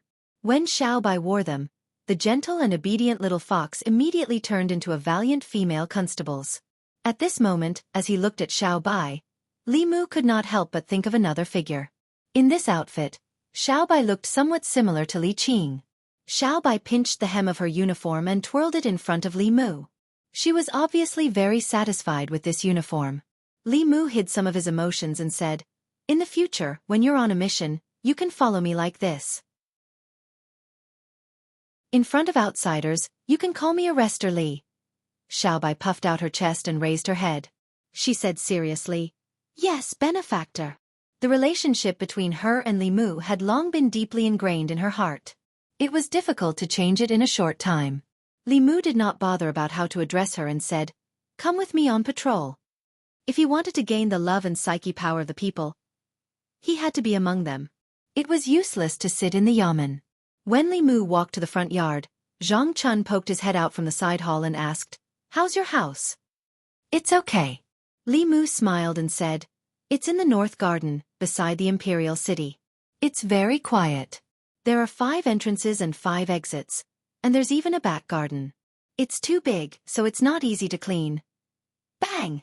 Without waiting for him to finish, the door to the side hall slammed shut. Li Mu shook his head and walked out of the yamen with Xiao Bai.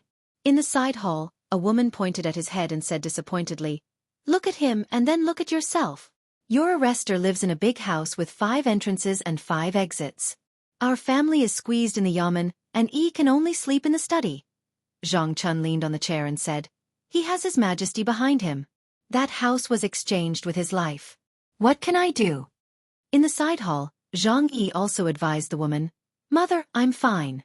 Father's position is not easy to sit in. If His Majesty also grants him a large house with 5 entrances and 5 exits, who knows how many eyes will be watching him? This is not a good thing." "The way we are now is the best," the woman said. "Luoyang is not good at all. It's not as good as when we were in Yangqiu County." Zhang Chun sighed and said, "That's right. I just hope that they won't cause me trouble." The North Garden. This place was far away from the main street and close to the Imperial City. It was where the high officials and nobles of Luoyang lived. On both sides of the wide street were large families. There were few pedestrians on the street. Sometimes, There were luxurious carriages passing by. When a carriage with gold-rimmed curtains drove past a certain mansion, a pair of hands suddenly lifted the curtains. The official sitting in the carriage saw that there were no longer any seals and the mansion looked brand new. He asked in surprise, "Someone is living in the Li mansion?" The coachman was an old man. He glanced at the house and said, "The seal is gone. There is the aura of a formation in the house. There should be a new owner." The middle-aged official wondered, why didn't the plaque change? The old man shook his head and said, "Maybe the new owner's surname is also Li." The middle-aged official let down the curtains and sat in the carriage. He sighed and said, "Back then, Sir Li was also a rare talent in the court.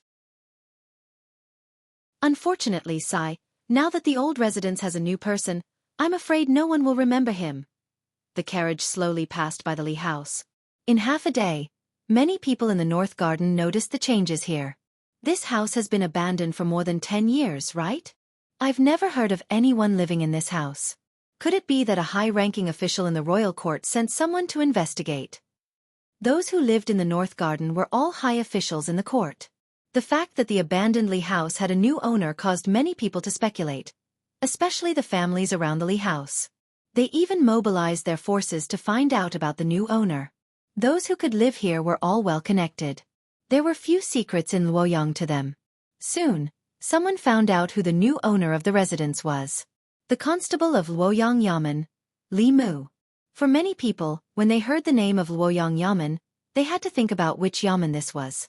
The constable of this Yamen was not an official. What right did he have to live here? However, most people were familiar with the name Li Mu. The play, Do Yi's Injustice, had been sung in Luoyang for a long time. All the officials in the imperial court had either seen or heard of it. Everyone who had heard of Do Yi's Injustice knew who Li Mu was. How could a person who dared to point at heaven and earth and secretly mock the darkness of the court not leave a deep impression? Because of his joke, it caused a sensation in the court. His Majesty used this to win over the hearts of the people in the 36 counties. The public opinion reached its peak in the 3 years since he ascended the throne. He had done so much for His Majesty, so it was not strange that His Majesty transferred him to Luoyang and rewarded him with a house like this. Although many people felt that a small official did not have the right to live with them, this was His Majesty's arrangement. They could not do anything about it. However, it seemed that he would not stay here for long. Because of his play, many of the old party's efforts in the past 2 years had been in vain. If he had stayed in North County obediently, he might have been able to live in peace. Now that he was in Luoyang, it would be difficult to even keep his life under the eyes of the old party. In a certain deep house in the North Garden, a young voice said, "That trash actually failed." Then an old voice said, "Young master, should we continue to find people to get rid of him in Luoyang?" "Forget it." The young man waved his hand and said, "If we do it in Luoyang, we definitely won't be able to hide it from the internal guards. Maybe I will be dragged into it. Unfortunately, this is the best chance to frame the old party. Father and uncle can't use this as an excuse to suppress them," the old voice said. "Even if we don't do it, the old party might not be able to resist it," the young man said in disdain. "Do you think they are as stupid as you? If they do it, won't they be giving us a chance?" The old man said respectfully, "Young master is wise." In another official's house, a young man knocked on the door of a certain study room and walked in. He said, "Father, have you heard? The constable who killed aunt and uncle's family has been transferred to Luoyang. He has been promoted to constable and is still living in the North Garden." Behind the desk, the middle-aged official lowered his head and read. His expression was calm, like he did not hear anything. The young man could not help but say, "There's a path to heaven, but he chose to barge into hell. I'll find someone to deal with him now." The middle-aged official closed the book and looked at him. He said calmly, "You disappoint me." The young man was stunned. "Why?" The middle-aged official said, "Go out. When you've thought it through, come and tell me yourself." The young man walked out unconvinced. Soon, he came back and said with his head lowered, "I've asked Mother. She said that if something happens to the constable, even if we didn't do it, the new party will frame us. They will take the opportunity to suppress us. What if the new party finds someone to assassinate him and frame us?" The middle-aged man looked at him and asked, "What do you think the internal guards do? What can be hidden from them in Luoyang?" The young man clenched his teeth. Are we not going to avenge Aunt? Of course. The middle-aged man stood up and said slowly, but not this way. There are many ways to kill a person. Assassination is the lowest level. Only idiots would do that. He picked up a piece of paper on the table. There was a sentence written on it. Those who carry the people's firewood should not be frozen to death in the wind and snow. Those who pave the way for justice should not be trapped in thorns. He twitched the corner of his mouth and showed a mocking smile. He said, those who carry the people's firewood should be frozen to death in the wind and snow. Those who pave the way for justice should be trapped in thorns. In this world, if he wants to carry the people's firewood and pave the way for justice, he must be prepared to die. Li Mu did not know that on his first day in Luoyang, he had caused such undercurrents in the city. He had just bought a stick of candied haws for Xiao Bai and patrolled the streets with her. He smiled and responded to every citizen who greeted him. After what happened the day before, at least on the half of the street near the entrance of the government office, everyone knew that he had taken the first step in the cultivation of psyche power. Chapter 208. Greetings, Constable. Constable, have a pear. Constable, would you like to take a break at my shop and have a cup of tea? Along the way, Li Mu was greeted warmly by the people along the street. There was even a pear seller who stuffed 2 pears into his hands without any explanation. Li Mu gave one to Xiao Bai. Xiao Bai took a bite and eagerly brought the pear to Li Mu's mouth. She said, "This pear is so sweet. Have a taste, benefactor." Li Mu took a bite of the pear. It was indeed as sweet and juicy as Xiao Bai had described. At the same time, he also sensed a weak psychokinesis from the people on the street. There was no psychokinesis until they were far away from the Yamen entrance. This was because the people here did not know Li Mu and did not see what happened on the street that day. However, it did not matter. For the sake of cultivation, Li Mu would let the people of Fairy's capital know his name sooner or later. By then, he would be able to absorb the psychokinesis no matter where he went. He and Xiao Bai walked to another street. After a few steps, the sound of hurried horse hooves came from behind. Giddy up! A few fast horses galloped across the street. The people on the street quickly dodged. A young lady could not dodge in time and tripped on the ground. Seeing that the leading horse was about to charge over, Li Mu's figure flashed and appeared in front of the young lady. He raised his head and looked coldly at the horse. The horse was startled and raised its front hooves high, almost throwing the man on the horse off. "You're courting death. How dare you block my way?" The young man on the horse was furious. He raised his hand and lashed the horse whip in his hand at Li Mu. Swoosh! The horse whip sliced through the air and made a whistling sound as it lashed at Li Mu's head. Xiao Bai snorted softly and reached out to grab the whip. With a gentle tug, the young man on the horse was pulled off the horse and fell to the ground. This scene left the commoners on the street dumbfounded. Although the imperial court forbade riding on horses on the streets, and violators would be punished with flogging and fined silver, these officials and nobles had never taken this prohibition seriously. They often rode their horses and went on a rampage on the streets. It was not uncommon for them to hit and injure people. These people had deep backgrounds. The Yamen didn't dare to do anything about riding horses on the streets. Even if they injured someone, they could easily settle it with money. And that was when they were in a good mood. If he was in a bad mood, he could simply scold someone and walk away after bumping into them. The person he bumped into would have no one to complain.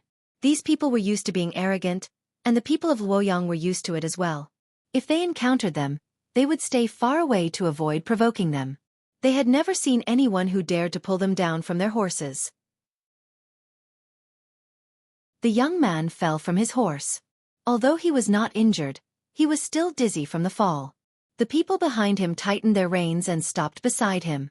What happened? Who's blocking the way? Are you all right? They jumped off their horses and started talking at once.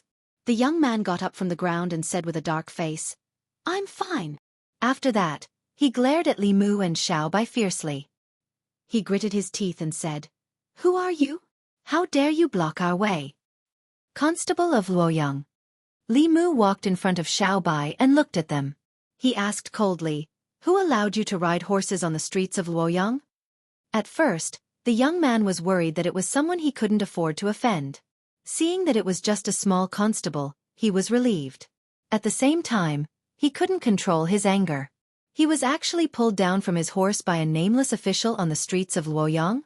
He was afraid that after today, this would become a joke among the people in the circle. He looked at Li Mu and asked coldly, "What do you want?"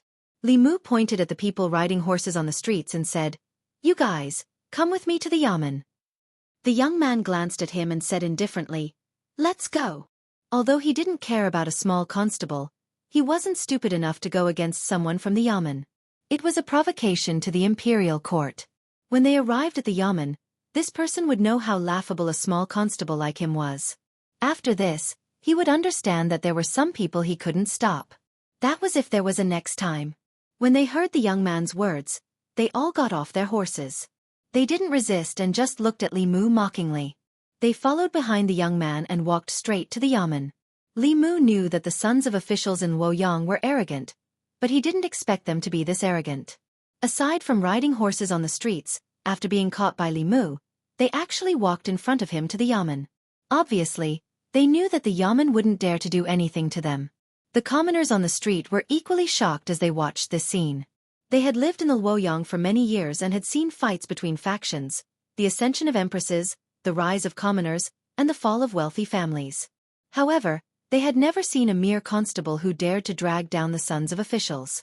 Although they were delighted to see this scene, everyone knew in their hearts that the constable of the city government was finished. One of the commoners couldn't bear it anymore. He approached Li Mu and said, "Sir, you shouldn't care about these things. The man riding the horses is the son of the director of the Ministry of Rights. He works under the director of the Ministry of Rights and is also the minister of Luoyang." Li Mu saluted the commoner with his fists and said, "Thank you for the reminder." No wonder this man was so arrogant. The director of the Ministry of Rights was a lower 5th rank official. It was 3 ranks higher than the commandant of Luoyang. In the Great Zhou dynasty, there were 9 ranks. However, the 1st and 2nd ranks were only nominal titles. 3rd rank was the highest an official could reach. The 5th rank director of the Ministry of Rights was not a low rank. He was the 3rd in command of the Ministry of Rights. However, although Li Mu didn't have a rank, he wasn't afraid at all. Mr. Mei had already told him clearly that as long as he was upright, the Empress would always support him. With these words, Li Mu had nothing to fear in Luoyang. According to the laws of the Great Zhou dynasty, riding horses on the streets and endangering the safety of the commoners was punishable by more than 20 beatings and 7 days in jail. Li Mu was following the law. A group of people walked down the street and quickly attracted the attention of the commoners. "What's going on today? Why aren't they riding horses? Where are they going? Why is Constable Li behind them? Are they going to the yamen? Isn't that Zhu? His father is the director of the Ministry of Rights. Constable Li just offended the Ministry of Justice. Why is he offending the Ministry of Rights now? He's doomed." The director of the Ministry of Rights is also the Prime Minister of Luoyang. That's Zhu Cong's father's subordinate. Constable Li shouldn't have offended him. Constable Li dares to offend anyone. He even dares to curse the heavens. Have you heard of Do Yi's injustice? That was written by him. He cursed the heavens, the earth, and the imperial court. But it's different this time. The yamen of Luoyang. In the back of the yamen, Zhang Chun had made himself a new cup of tea. He leaned back in his chair and hummed a tune as he sipped his tea leisurely. He calmed down and thought about it carefully. He suddenly felt that Li Mu was right. Although a 5-entry and 5-exit house was grand, it was too big. Cleaning it would be a big problem. If His Majesty rewarded him with a 5-entry and 5-exit house, wouldn't he have to hire some maids and servants to match the status of a 5-entry house? If he hired maids and servants, he would have to pay them a salary. That would be another huge expense. If he added the cost of buying new furniture and renovating the old house, he might even lose a year's salary. In that case, it was actually a good thing that His Majesty did not reward him. After thinking about it for a while, he felt much better. Although the yamen was small, it gave him a sense of security. Although he was often stuck between various yamen and was in a dilemma, as long as his subordinates did not cause him trouble, not many people would pay attention to him. It was quite relaxing. Halfway through his cup of tea, he raised his eyebrows. He keenly sensed that there was something unusual in the front of the yamen. He walked to his room and to the front door of the yamen. He saw a few people in luxurious clothes standing in the yard with arrogant faces. Judging from their clothes and expressions, they were either the sons of officials or the sons of nobles. Zhang Chun's expression changed when he saw Li Mu looking around the front and side halls as if he was looking for someone. His figure flashed and he instantly returned to the back of the yamen. Wang Wu trotted in from the front. When he saw Zhang Chun, his eyes lit up. He said, "Sir, you are here. Arrestor Li is looking for you everywhere." Shh. Zhang Chun made a shushing gesture and said, "Go out and tell Li Mu that I am not here." A moment later, Wang Wu walked to the front of the yamen. He looked at the sons of officials and then looked at Li Mu. He looked a little embarrassed. Li Mu walked over and asked, "Have you found Sir Zhang?" "No." Wang Wu shook his head and said, "Sir asked me to tell you that he is not here." Chapter 209. In fact, Li Mu had seen Lord Zhang just now and guessed that he might be scared when he saw the situation. But he had to stand up in front of so many people since he had caught them. After all, Li Mu was only an arrestor. He only had the power to catch people but not to try cases. Li Mu walked to the back of the office and saw a figure about to slip away from the back door. Li Mu raised his hand and said, "Lord, it was impossible to slip away now." Zhang Chun turned around and coughed softly. He put on a serious face and said, "It's Li Mu. I just came back. What's the matter?" Li Mu went straight to the point and said, "A few officials' sons were riding horses on the street and almost hurt the people. I brought them back and need you to try them." Zhang Chun said, "What's there to try? According to the law, they should be flogged 30 times and imprisoned for 7 days. You decide." Li Mu said, "I'm just an arrestor. I don't have the power to punish them." As soon as he finished speaking, Wang Wu suddenly ran in and said, "Lord, the Prime Minister is here." Among the 3 officials in the government office, the positions of Divine Capital Magistrate and Prime Minister had always been held by officials from other offices because of the frequent changes. The Prime Minister was the Minister Counselor of the Ministry of Rights. Zhang Chun walked out and a man in official uniform looked at him. He cupped his hands and said, "I'm Zhang Bin.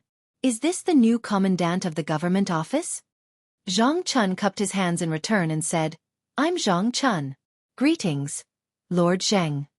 After that, he changed his tone and pointed to the people in the government office and said, "It just so happens that there's a case in the government office to deal with. Since Lord Zheng is here, Lord Zheng should start the trial. It's just a small matter like riding horses on the street. There's no need to start the trial." Zhang Bin waved his hand and said, "Just keep an eye on them and make sure they don't do it again." "I'm afraid that's not good." Zhang Chun looked at the people outside the government office and said, "Riding a horse on the street harms the people. According to the law, he should be flogged 20 times and imprisoned for 7 days as a warning to others." Zhang Bin frowned. He thought for a moment and said, "If it's just riding a horse and not harming the people, according to the law, we can also pay for the crime. 20 beatings can be paid for 2 taels of silver. 7 days of imprisonment can be paid for 7 taels of silver." Zhang Chun nodded and said, "There is indeed such a clause in the law. Lord Zheng is really astute." Zhang Bin acted as if he didn't understand the hidden meaning of his words. He walked over to them and said, "According to the law, each of you will be fined 9 taels of silver. Don't do it again." The young man named Zhu Tsong lowered his voice and said, "You know that's not what I want," Zhang Bin said in a deep voice. "There are so many commoners watching outside. If the guards are alerted, it won't just be a matter of fine." Although Zhu Tsong was the son of his superior, Zhang Bin didn't want to stand up for him in this kind of matter.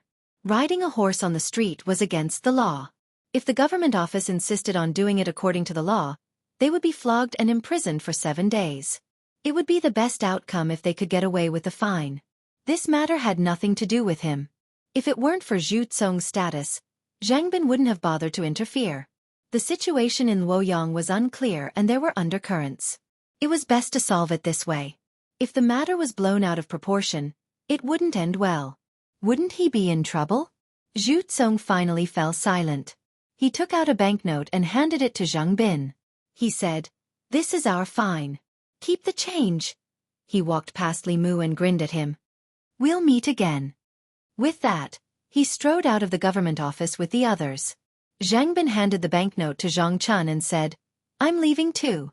Before I go, I'd like to remind Lord Zhang that we, as officials, must teach our subordinates well. Don't meddle in things that shouldn't be meddled in, and don't say things that shouldn't be said. Don't be dragged down by them." Zhang Chun glanced at him and said lightly, "I've taught my subordinates well. Lord Zheng, you don't have to worry." Zhang Bin looked at him one last time and turned to leave. Li Mu sighed and said, "I've troubled you again." Zhang Chun patted him on the shoulder and comforted him. "You're just doing what a bailiff should do. You're in your position and you're in charge. This is my trouble." "You mean you're not afraid of me causing trouble?" "I'm afraid. You have His Majesty behind you but I don't," Li Mu said. "Are you complaining about His Majesty?" Zhang Chun said, "How would I dare to complain about His Majesty? His Majesty is wise and observant. He serves the country and the people. Other than being a little biased, he's good in every way."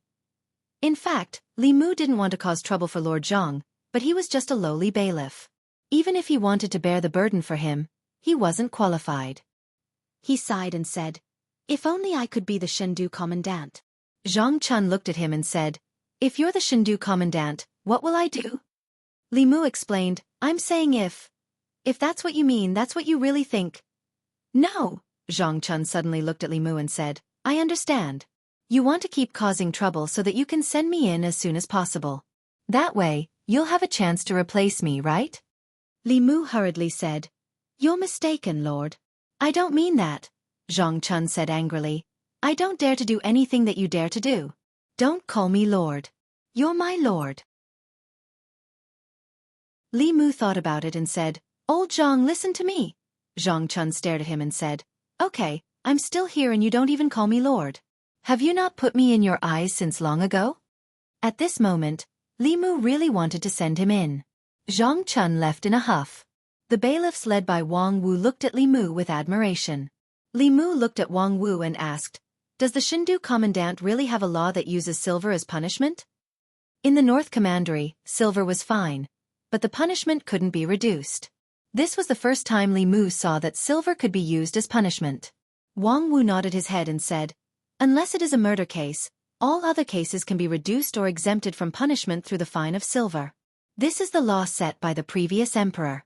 At that time, the national treasury was empty, so the previous emperor ordered the Ministry of Justice to change the law in order to enrich the national treasury.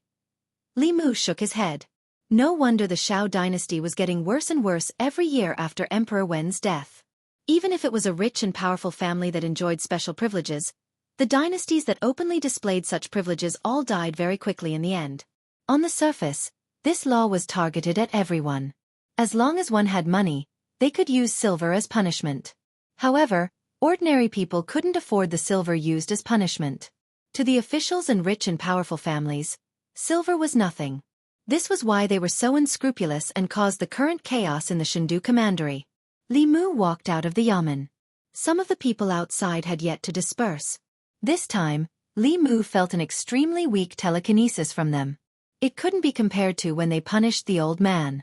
It was clear that although Li Mu brought the official sons into the yamen, they swaggered out of the yamen. This would only make the people disappointed in the yamen and not trust it. Li Mu returned to the yamen and asked Wang Wu to find a thick law of the Great Zhou. After reading it carefully, he found this law. This was simply a way to let the privileged enjoy more privileges. The law that was supposed to protect the people had instead become a tool to oppress them. The decline of the Shao dynasty was not surprising. Li Mu flipped through a few more pages and found that the law of using silver as punishment had been abolished before. A few months later, it was reintroduced. Regarding this, the book only briefly mentioned it and did not elaborate further. Li Mu checked the law of the Zhou dynasty again and found the reason. This book was a supplement to the explanation of the law. It also recorded the development and changes of the law. The book recorded that more than 10 years ago, a young official from the Ministry of Justice proposed a change in the law. One of the changes was to abolish the use of silver as punishment. Unfortunately, this change only lasted for a few months before it was declared a failure. Li Mu was not surprised by this. The various changes proposed by that official were from the perspective of the people. They harmed the interests of the privileged and would inevitably encounter unimaginable resistance. Li Mu walked out of the yamen with a helpless expression. As long as the law was still in place, he couldn't do anything to these people. As an arrestor, he had to act according to the law. The sound of hurried horse hooves came from the front. The young man galloped past Li Mu and turned his horse back. He said, "Isn't this arrestor Li? I'm sorry, I was riding on the street again." He had a mocking expression on his face. He threw down an ingot of silver and said, "I'm a just and law-abiding citizen. Here's 10 taels of silver.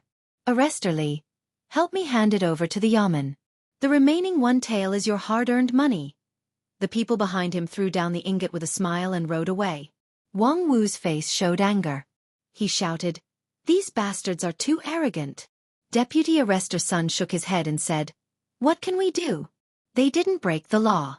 We can't do anything to them." Li Mu suppressed the anger in his heart and continued patrolling with Xiao Bai.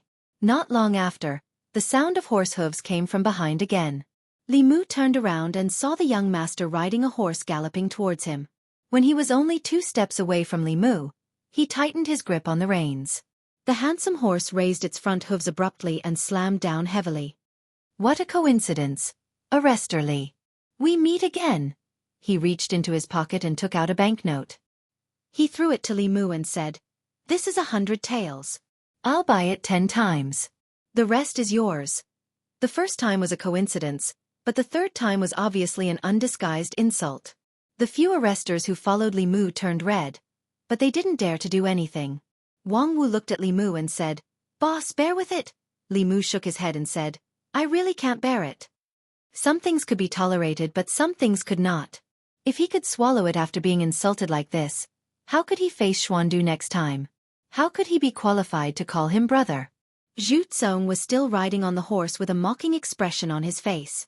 Suddenly, he felt his chest tighten and was pulled off the horse. Li Mu's right hand moved like a shadow and slapped Zhu Tsong's face left and right.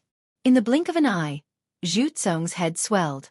Li Mu kicked him away and took out an ingot of silver from his pocket and threw it at him. "You're fined 10 taels of silver for fighting on the street. Keep the change.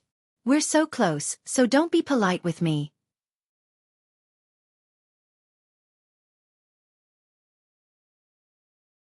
Chapter 2:10.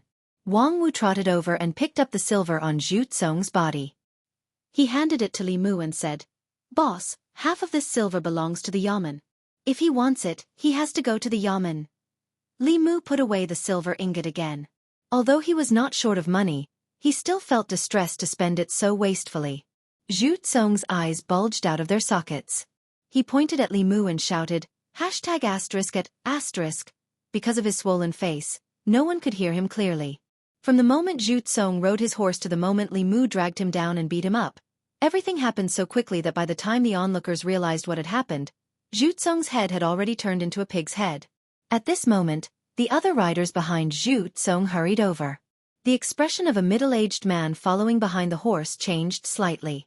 He took out a jade bottle and poured out a pill for Zhu Tsong to consume. As soon as the pill entered his mouth, the swelling on Zhu Tsong's face quickly subsided and returned to normal. Zhu Tsong pointed at Li Mu and said angrily, "Break his legs. I have plenty of money to pay for it." The middle-aged man had the cultivation base of the spirit concentrator realm. He stared at Li Mu but did not make a move. The constable of the government office must also be a cultivator, and his cultivation level should not be lower than that of the immortal realm cultivator. He had no confidence in winning. Moreover, Zhu Tsong was backed by his father, Zhu Qi, the director of the Ministry of Rights. Zhu Tsong was only a bodyguard hired by the Zhu family. He could not bear the consequences of attacking a constable in public. If something happened, the Zhu clan would definitely not protect him. He looked at Li Mu and said, "Sheriff, you've gone too far." Li Mu glanced at him and said, "Is it true that in Luoyang, only the son of a doctor is allowed to set a fire and others are not allowed to light a lamp? He broke the law first and then replaced it with silver. Why can't I?" That being said, the process was not like that. Even if he was fined, he had to go through the yamen's trial and punishment. Zhu Tsong thought he was arrogant enough, but he didn't expect the Luoyang yamen's arrestor to be even more arrogant. It seemed that he couldn't use force, but he couldn't just let the loss of face go. He looked at Li Mu one last time and said coldly, "Just you wait." With Zhu Tsong leading the way, A group of people led their horses and quickly left. The surrounding commoners suddenly burst into cheers. Well done. My lord is mighty. These lawless bastards should have been beaten long ago. Li Mu could feel the dense psyche power of the people, causing the mana in his body to rapidly circulate. He regretted that he didn't act earlier. The best way to deal with these arrogant people was to be even more arrogant than they were. Wang Wu stood beside Li Mu and said worriedly, "It's over, it's over." Boss, you beat Zhu Tsong to vent your anger, but you've also caused trouble. The Ministry of Rights and the Ministry of Justice are in cahoots. Now the Ministry of Justice will have a reason to summon you. If they want to spread it, then let them. What's there to be afraid of? A voice came from the side. Li Mu saw a charming woman walk out from the crowd. Li Mu asked in surprise, "Sister May, why are you here?" Mr. May said, "I happened to pass by and saw you arguing with someone, so I came to take a look." "I didn't expect you to know so much about the law," Li Mu said humbly. "I'm just drawing inferences from one case. Zhu Tsong and the others could use silver as a substitute, so could Li Mu. After all, they didn't lack money. However, this kind of thing was very detrimental to the unity of the people and the rule of the Empress. Although Li Mu wanted to give Zhu Tsong a taste of his own medicine, he didn't agree with this. He looked at Mr. May and said, "Using silver as a substitute is very harmful. Your Majesty, why don't you change and abolish this law?" Mr. May shook his head and said, "This law was set by the late Emperor. Your Majesty has only been on the throne for 3 years. If you overturn the law set by the late Emperor, what do you think the court will think? What do you think the people will think?" Li Mu could understand the Empress. When a woman was the Emperor, there was a lot of criticism in the court. Her every decree had to be considered more than a normal emperor. Li Mu sighed and said, "But as long as this law is not changed, the injustice in Luoyang will not disappear. The people will not completely trust the court and Her Majesty. It will be difficult to unite the people. This kind of law would not have any effect on justice. It would only cause the strong to exploit the weak even more. The rich and powerful could do whatever they wanted under the protection of this law. However, the powerless would face the merciless punishment of the law once they broke the law." Mr. May said, "Your Majesty also wants to change this law. But it's easy to set it up, but difficult to change it. The Ministry of Rights has the most resistance. Many people have tried to change it, but they all failed." Li Mu was about to say something when a few Yamen runners from the Ministry of Justice suddenly came from the front. Zhu Tsong walked behind the Yamen runners. He pointed at Li Mu and said, "It's him." A Yamen runner walked up to Li Mu and said, "Are you the one who beat up young Master Zhu on the street?" Li Mu nodded and said, "It's me." "You admit it without hesitation." The Yamen runner snorted and said, "If that's the case, come with us to the Ministry of Justice." Mr. May glanced at Li Mu and said, "Since they want you to go, just go." Then she transmitted her voice to him. "Don't forget that you're His Majesty's man. When you get to the Ministry of Justice, be more arrogant. Don't embarrass His Majesty. If anything happens, the internal guard will cover for you." With her words, Li Mu felt much more at ease. It seemed that the internal guard wanted to make a move against the Ministry of Justice, and this was the perfect opportunity. Li Mu looked at the Yamen runners from the Ministry of Justice and said, "Let's go." Seeing that Li Mu was very cooperative, the people from the Ministry of Justice didn't beat him up. Li Mu followed them to the Ministry of Justice leisurely. Some of the people on the street also gathered at the entrance of the Ministry of Justice out of curiosity. There were many government offices in Luoyang, and their powers were chaotic. The Luoyang government, the Ministry of Justice, the Supreme Court, and the Censorate could all handle cases. However, the latter two usually only acted on the emperor's orders. The Luoyang government didn't have a strong presence these years. Most of the cases in Luoyang were handled by the Ministry of Justice. In the Ministry of Justice, there was only one minister and one assistant minister. These two were highly respected and could directly participate in the political discussions. They rarely interfered with the internal affairs of the Ministry of Justice. In the past, all the cases in the Ministry of Justice were handled by these two ministers. In the court of the Ministry of Justice, the seat in the middle was empty. The minister of the Ministry of Justice sat on the side and looked at Li Mu. He asked, "Are you the arrestor of the Luoyang government, Li Mu?" Li Mu said, "Yes, I am." The minister of the Ministry of Justice knocked on the gavel and asked, "How dare you? Do you know your crime?" Li Mu said, "Sir, what crime have I committed?" The minister of the Ministry of Justice said, "You beat up the son of an official on the street, and you dare say you're not guilty?" Li Mu raised his head and looked directly at him. He said in a neither servile nor overbearing tone, "This person has repeatedly ridden a horse on the street. Instead of being ashamed, he is proud of it. He trampled on the law and insulted the dignity of the imperial court. Shouldn't he be punished?" The minister of the Ministry of Justice snorted. "Even so, it should be handled by the Luoyang government. You're just a small official. What right do you have?"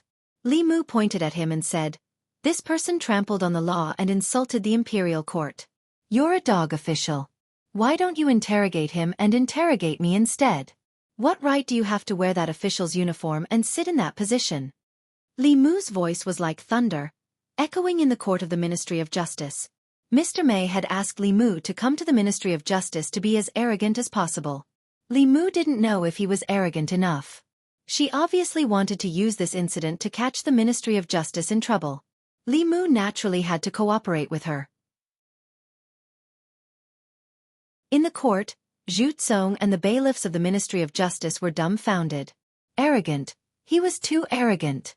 At this moment, Zhu Tsong suddenly felt that compared to the constable of the Luoyang government, the things he had done were nothing. He dared to point at the minister of the Ministry of Justice's nose and call him a dog official in the court of the Ministry of Justice. He didn't deserve to sit in that position and wear that official's uniform. Even if Zhu Tsong had 10 more guts, he wouldn't dare to do that. But soon, a smile appeared on his face. How dare he be so arrogant in the court of the Ministry of Justice? Let's see if he's dead this time. Li Mu didn't try to suppress his voice. He even used a bit of his power. His voice passed through the court of the Ministry of Justice and into the other offices of the Ministry of Justice. It even passed through the courtyard of the Ministry of Justice and reached the outside. The managers, and scribes of the various offices of the Ministry of Justice put down what they were doing and walked out of their offices in shock. They looked in the direction of the court. Who is this? Who dares to insult the minister in the court of the Ministry of Justice? Isn't this person too bold? When Li Mu's voice came from outside the Ministry of Justice, the people on the street were stunned. They couldn't believe their ears. Is that the constable from earlier? How dare he insult an official of the Ministry of Justice in the court of the Ministry of Justice? He's too bold. You don't know yet, right?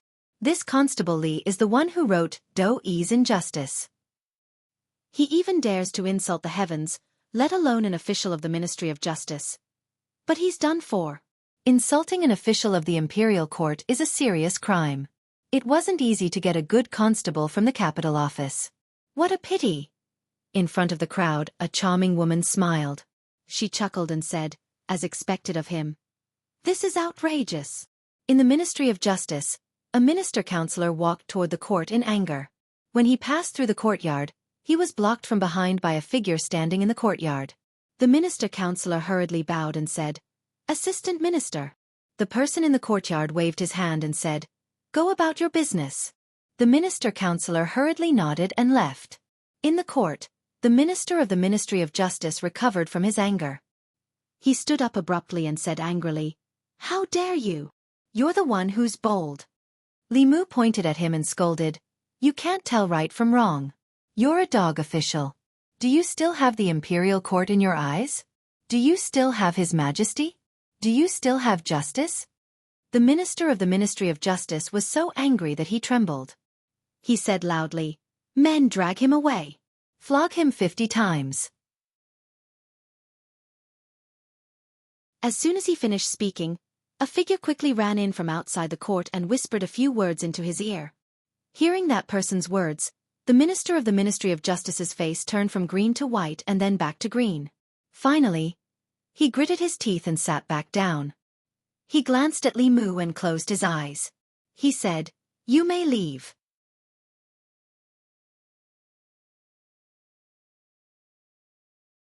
Chapter 2:11. Li Mu was stunned by the sudden change in attitude of the director of the Ministry of Justice. Mr. May's words meant for him to be arrogant in the Ministry of Justice so that he could use it against them. Zhu Tsong's repeated disregard of the law was an insult to the imperial court. If he didn't punish Zhu Tsong and punished Li Mu instead, the consequences would be unimaginable. If Li Mu didn't have a powerful background, he could only grit his teeth and bear with it. However, he had the Empress and the inner guards behind him. If the Ministry of Justice really dared to punish him like that, he would be gone. It could be said that as long as Li Mu was upright, he had nothing to fear in Luoyang. The sudden change in attitude was obviously not what Mr. Mei wanted. Li Mu stood in the hall of the Ministry of Justice and looked at the Ministry of Justice's director. He said coldly, "You tell me to come and I come. You tell me to leave, and I leave. Where do you think the hall of the Ministry of Justice is? How could a lowly official be so arrogant?" However, there were orders from above. The director's face turned red and his breathing quickened. He calmed down after a long time and asked, "What do you want?" Li Mu glanced at him and said, "Zhu Tsong repeatedly disregarded advice and seriously endangered the safety of the people in Luoyang. How do you plan to punish him?" The director closed his eyes. When he opened them again, his expression had returned to normal. He said, "Zhu Tsong repeatedly dissuaded criminals by disregarding his orders. He will be beaten 40 times and fined 100 taels of silver.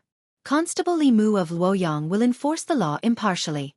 Although his methods were wrong, he still protected the dignity of the imperial court. He shouldn't be punished. Zhu Tsong opened his mouth and was about to speak when the director glared at him. Li Mu asked, "You're not going to beat me?" The director said, "You can leave." Li Mu shook his head and said, "I'm not leaving." The director's eyes were already red. He asked, "What will it take for you to leave?" Li Mu pointed at Zhu Tsong and said, "I'll leave after you finish the fight. Sometimes it takes two to clap." Li Mu felt that he was already arrogant enough. He had called the people of the Ministry of Justice dogs in the court of the Ministry of Justice, but the other party did not care at all. They even started to do things according to the law. He could not find any fault with them. He was afraid that he would not be able to complete the task that Mr. Mei had given him. The director of the Ministry of Justice took a deep breath and pointed at Zhu Kong, "Drag him out and execute him." The director of the Ministry of Justice was a good friend of his father, but he showed no mercy. Zhu Tsong obviously realized something. He didn't dare to say anything and let the two runners take him out. Soon, screams could be heard from the courtyard. Li Mu walked to the courtyard of the Ministry of Justice, crossed his arms, and looked down at Zhu Tsong being beaten. His attitude was very arrogant. Zhu Tsong was just an ordinary person who had not cultivated. He howled in pain under the torture. In Luoyang, many officials and sons of rich families had never cultivated. It was not because they did not have the conditions to cultivate. If they wanted to, they could push their children to the Jushen state in a short time, just like Ran Yuan. However, in the path of cultivation, it was very difficult to reach the middle three realms without special constitution or talent. These people had enjoyed the riches of the mortal world since they were young. They could not bear the hardships of cultivation. Instead of letting them enter the cruel world of cultivation, it was better to hire cultivators to protect them. The daughter of Jianghu County magistrates did not cultivate. Chen Miao Miao, the daughter of County Magistrate Chen, had the body of 5 elements. Before she went to Mount Baiyun, she also did not cultivate. That was the reason. Because Li Mu was watching, the two runners of the Ministry of Justice did not dare to go too easy on Zhu Kong. With their years of experience, they would not hurt Zhu Tsong badly, but the pain of the flesh was unavoidable. After 40 beatings, Zhu Tsong passed out. The director of the Ministry of Justice looked at Li Mu and asked through gritted teeth, "Is that enough?" Li Mu knew that the people of the Ministry of Justice had already done so much. Today's matter would probably end here. If he continued to force Zhu Tsong, he would be the one to lose justice. Goodbye. Li Mu saluted the director of the Ministry of Justice with his hands folded. He took one last look at Zhu Tsong and strode out. Outside the Ministry of Justice, more than 100 people gathered there and looked at Li Mu with respect and admiration. He dared to beat up the son of an official on the street and scold the officials of the Ministry of Justice in the court of the Ministry of Justice. Only he, who was not afraid of heaven and earth, could do such a thing. Not only that, but he also forced the Ministry of Justice to enforce the law impartially and walked out of the Ministry of Justice unscathed. It was so unbelievable that many people's jaws dropped. Li Mu stood at the entrance of the Ministry of Justice and took a deep breath. He was almost intoxicated by the thick psyche power. In the courtyard of the Ministry of Justice, the director of the Ministry of Justice watched Li Mu walk out. He almost spat out a mouthful of blood. He looked at the person beside him and gritted his teeth. "Assistant Minister, why did you let him go?"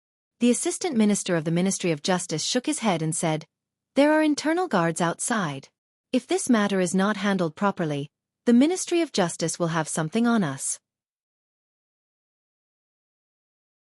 "I'm afraid the internal guards have already set their eyes on the Ministry of Justice. If you don't handle today's matter well, you'll probably be on the way to the internal guards' prison." Hearing this, the director of the Ministry of Justice was stunned at first. Then he shuddered and quickly said, "Thank you for your reminder, sir. You're so considerate. For the sake of the people, for the sake of justice." The Assistant Minister of the Ministry of Justice looked out of the door with a mocking expression. No one knew if he was mocking Li Mu or himself. In the various courts of the Ministry of Justice, the officials were still discussing what happened in the court. Since when did the Luoyang Yamen have such an audacious fellow? With his temperament, I'm afraid he won't be able to stay in the divine capital for long. Strange, the assistant minister actually let him go. This isn't like the assistant minister at all. Only an old official in the corner shook his head and said slowly, "Similar, really similar." A young official beside him asked, "Similar to what?" The old official said, "That constable of the divine capital court is very similar to the assistant minister." The official sneered and said, "Old Feng, you're really old and blind. How is he similar to the assistant minister? I saw him at the door of the duty room just now. He's very handsome and doesn't look like the assistant minister at all." The old official shook his head and said, "More than 10 years ago, there was a young minister counselor in the Ministry of Justice. He also scolded the director of the Ministry of Justice back then as a corrupt official." The official was stunned and asked, "Which minister counselor was so bold to scold the director?" "He lost his position later, right?" The old official smiled and said, "The minister counselor then is the current assistant minister." On the streets of the divine capital, Li Mu apologized to the charming woman. "I'm sorry. Maybe I wasn't arrogant enough and didn't complete the task." The charming woman shook her head and said, "I heard it outside. You were arrogant enough and didn't embarrass His Majesty. You didn't find a chance this time, but there will be a next time." This was the first time Li Mu experienced the feeling of having someone behind him. No wonder the officials, nobles, and sons of wealthy families in the divine capital always liked to bully others. They were as arrogant as they could be. If they didn't have to take responsibility for their arrogance, then they would indeed be very happy and satisfied psychologically. These people were born with things that many people couldn't have in their entire lives. They didn't need to work hard and could enjoy luxurious food and clothing. They didn't need to cultivate and had cultivators by their side. Even the law protected them. They were rich in money, power, and material things. Some people began to pursue morbid psychological satisfaction. To a certain extent, these people's excessive privileges over the common people was the root of the fierce conflicts in the divine capital. If he could solve this problem, the psyche power he obtained from the common people would be enough to save Li Mu years of hard cultivation. After returning to the government office, Li Mu found the Law of Great Zhou, commentary on the Law of Zhou, and other books about the law. When he was in Yangqiu County and North County, Li Mu was in charge of arresting people, judging cases, and passing down punishments. It was the job of the county magistrate and the county captain. After coming to the divine capital, Li Mu gradually realized that there was no harm in familiarizing himself with the law. If he wanted to overturn the law of using silver as a substitute for crime, he first had to understand the development and changes of this law. This law was created during the time of the previous emperor. In the early days, as long as it wasn't a crime of treason, even murder and arson, gold and silver could be used as a substitute for crime. Later, because the scope of the crime was too large, there was no need to pay with one's life for murder. They only had to pay a portion of the gold and silver. Within the Great Zhou, chaos broke out everywhere. The demon sect took the opportunity to stir up disputes. External enemies also began to move. The psyche power of the common people fell to its lowest point in decades. Only then did the imperial court urgently reduce the scope of the crime and exclude serious cases of murder from the scope of using silver as a substitute for crime. Although this temporarily reduced the impact of this matter, as long as this law was not abolished, it would be a chronic disease of the Great Zhou. Later, many officials wanted to abolish this law, but they all failed. Among them, an official from the Ministry of Justice named Zhou Zhong once advocated for reform. He briefly abolished this law for a few months, but the old forces with vested interests counterattacked and the reform failed. This official named Zhou Zhong advocated using law to rule the country. He emphasized that there was no distinction between close and distant relatives, no distinction between high and low, and that all punishment should be dealt with by law. He did not evade the ministers, and rewarded the good but not the common man. He insisted that the law should treat everyone equally and abolish the use of silver as a substitute for crime. This kind of thinking happened to coincide with Li Mu, who had a modern view of the law. However, although this person's thinking was advanced, he was opposing the entire ruling class. His ending shouldn't be very good. Li Mu sighed. He planned to investigate what happened to this official named Zhou Zhong. He walked outside and found Wang Wu. He asked, "Do you know an official named Zhou Zhong?" "Shh." Wang Wu heard this and his expression changed.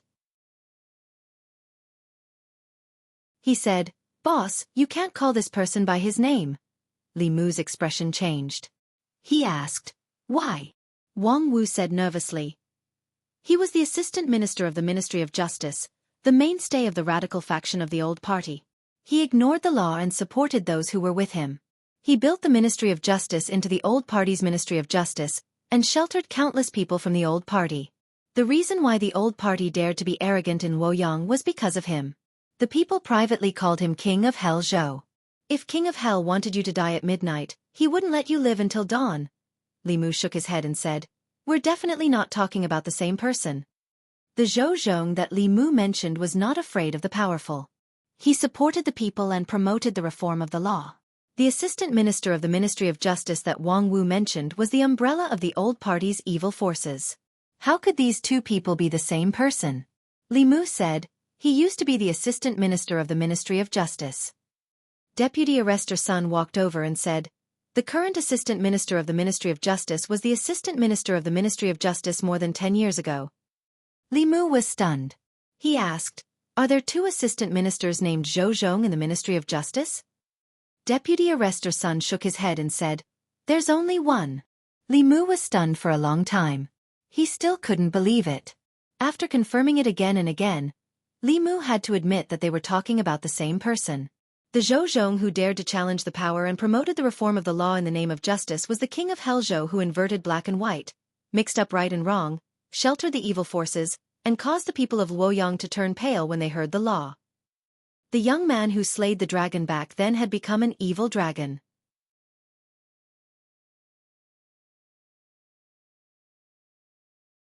Chapter 2:12.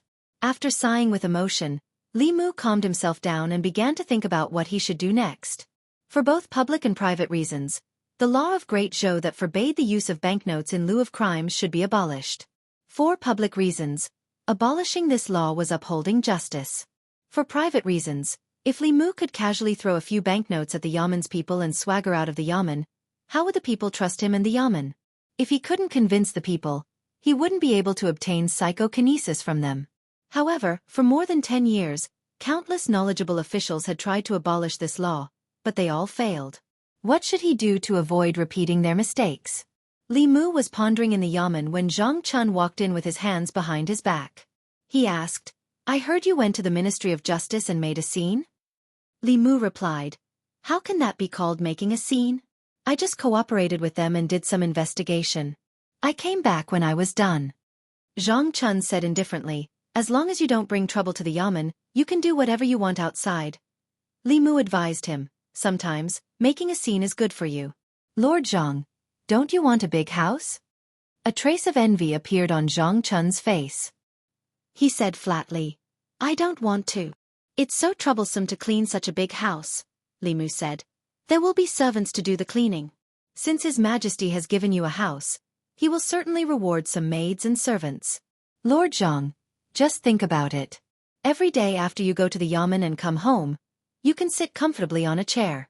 There will be beautiful maids who will massage your back and shoulders and serve you tea." "Stop talking." Zhang Chun's face was resolute. He said, "Even if you want to talk, I won't play along with you.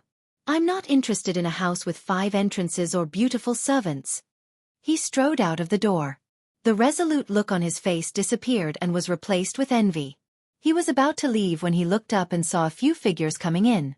The one walking at the front was the one he had seen before, one of the 8 commanders of the internal guards, Lord May. He was followed by a few people who were carrying a pair of things in their arms. Zhang Chun's face lit up. Could it be that His Majesty finally remembered him after rewarding Li Mu? He stepped forward with a smile and said, "Greetings, Mr. May." The charming woman looked at him and asked, "Li Mu is not here?" The smile on Zhang Chun's face stiffened, and after a short while, he slowly nodded and said, "Yes, yes." Li Mu watched them move a bunch of things into his room. He asked Mr. May, "What's this?" Mr. May said, "This is a reward from His Majesty. There are 2 bolts of fine cloth and 2 boxes of fine tea from Nanyang County. These are not important. The other 2 items are very useful to you." She opened an exquisite brocade box. Inside the box was a piece of white, extremely thin clothing. Li Mu looked at Mr. May and asked, "Ice silkworm soft armor?" Mr. May was surprised. "You know it." Li Mu nodded and said, "I've seen it before." In fact, he was wearing an ice silkworm soft armor at the moment. However, the one he was wearing was made of better material. It could withstand several attacks from Dongxian. Mr. May explained, "This is an ice silkworm soft armor made from the silk of a 300-year-old demon silkworm. When worn, it can help you withstand several attacks from cultivators of the 5th realm. If it could withstand several attacks from cultivators of the 5th realm, it could be considered an earth-rank magic treasure." Although Li Mu had better magic treasures, he did not refuse. If he did not need it, he could give it to Xiao Bai. Mr. May took out a sword from another brocade box and said, "This is a mid-grade earth-rank sword. It is also a reward from His Majesty. You can change your previous sword." Li Mu looked at Mr. May and seemed to realize something. When Yang County was plagued by evil spirits, the reward from the Imperial Court was only an earth-rank magic treasure at the beginning. Li Mu had only caused a ruckus at the Ministry of Justice, and she had given him 2 earth-rank magic treasures. One for defense and one for attack. The implication could not be more obvious. It seemed that even in the divine capital, Her Majesty still had to face great danger as a servant of the Empress. Fortunately, even though Li Mu was helpless in the affairs of the Imperial Court, he had a valuable treasure with him. That golden armor divine soldier seal could summon a 6th-tier divine soldier to assist him in battle. Even though the effect was very short and could only be used once, if someone really wanted to secretly make a move against him, Li Mu would definitely be able to give them a pleasant surprise. Mr. May could tell from Li Mu's expression that he had understood the purpose of these 2 rewards. She looked at Li Mu and said, "If you are afraid, it is not too late to back out now. I will have someone send you back to the North County. You can continue to be a local constable and stay away from the divine capital and danger." If she had said this in the North County, Li Mu might not have come to the divine capital at all. But since he was already in the divine capital and had tasted the benefits, he would not leave so easily. If he left the divine capital, where would he have so much psyche power? Where would he find a rich woman who could give him earth-rank magic treasures so casually? "There is nothing to be afraid of," Li Mu looked straight at Mr. May and said, "As long as His Majesty does not betray me, I will not betray His Majesty." "Very good." Mr. May nodded and said, "If you encounter any trouble that you cannot solve, you can come to the Internal Security Department to find me." Li Mu said, "There is no trouble that I cannot solve for now, but there is one thing that I need Sister May's help with." Mr. May asked, "What is it?" "I need you to pass me a letter." Li Mu looked outside and said, "But I am afraid that I will need Master Zhang's help." A moment later, Li Mu took 2 boxes of tribute tea and walked into the courtyard. Zhang Chun was still pacing in the courtyard, glancing at Li Mu's room from time to time. Li Mu handed the 2 boxes of tribute tea to Zhang Chun and said, "His Majesty gave me these tea leaves. I heard that they came from Nanyang County. I don't have the habit of drinking tea. I know that Master Zhang likes tea, so I will give these 2 boxes to you." "Tribute tea from Nanyang County?" Zhang Chun rubbed his hands, his eyes shining. He said, "The tribute tea from Nanyang County is famous all over the world." "I have never tried it." He reached out to take it, but he thought of something and retracted his hand. He asked, "Why did you suddenly give me such good tea?" Li Mu said apologetically, I have only been in the divine capital for a few days, but I have already caused you so much trouble. I feel bad. You know that you have caused me a lot of trouble. Zhang Chun accepted the tea leaves with relief and said, Since you said so, I will accept these 2 boxes of tribute tea. Seeing that Zhang Chun accepted the tea leaves, Li Mu said, Actually, I have a small matter that I would like to trouble you with. I knew you would not be so kind. Zhang Chun glanced at him, but he could not bear to part with the 2 boxes of tribute tea. He said, What is it? Tell me. It is not a big deal. Li Mu said with a smile, I would like to ask you to write a letter to abolish the law of using silver as punishment. I can't help you. Goodbye. Zhang Chun hugged the tea boxes and left decisively without looking back. Li Mu said, After this is done, His Majesty will reward you with a house. Zhang Chun still did not look back. His figure soon disappeared. Li Mu stood where he was and continued to wait. If he wanted to fight a war, he first had to figure out who his enemy was. If he wanted to abolish this law, he first had to know where the obstacles came from. It was not difficult to figure this out. He just had to ask someone to propose to abolish this law, and bring it to the imperial court for discussion. Those people would jump out on their own. Li Mu was just a constable. He did not even have the right to make suggestions. Although the internal guards had great power, they were an executive organization that belonged to His Majesty. They did not directly participate in the matters of the imperial court. Although Zhang Chun did not have the right to attend the imperial court, he had the right to participate in the memorial. As long as Mr. Mei passed his letter to the imperial court through the internal guards, Li Mu's plan could be carried out. The matter of abolishing the use of silver in lieu of crime was often mentioned, so the memorial he handed out wouldn't attract too much attention. If he was not willing to help, Li Mu's plan would be much more troublesome. Li Mu looked in the direction where Zhang Chun left and continued to wait. Soon, Zhang Chun's figure appeared again. He asked, A letter to the imperial court and a house? Li Mu nodded. Even if His Majesty did not reward him, he would take out some of the treasures he had plundered from the county yamen and sell them. He would also help Zhang Chun get a house. Zhang Chun took out a letter from his sleeve and handed it to Li Mu. He said, I'll trust you this time. Don't lie to me. When he sent Mr. Mei away, Li Mu briefly mentioned that Commandant Zhang of the Luoyang Yamen enforced the law impartially and was upright for the people. Even though his family of 3 was squeezed into a small yard in the yamen, he still cared about the people. He was a role model for the officials in the imperial court.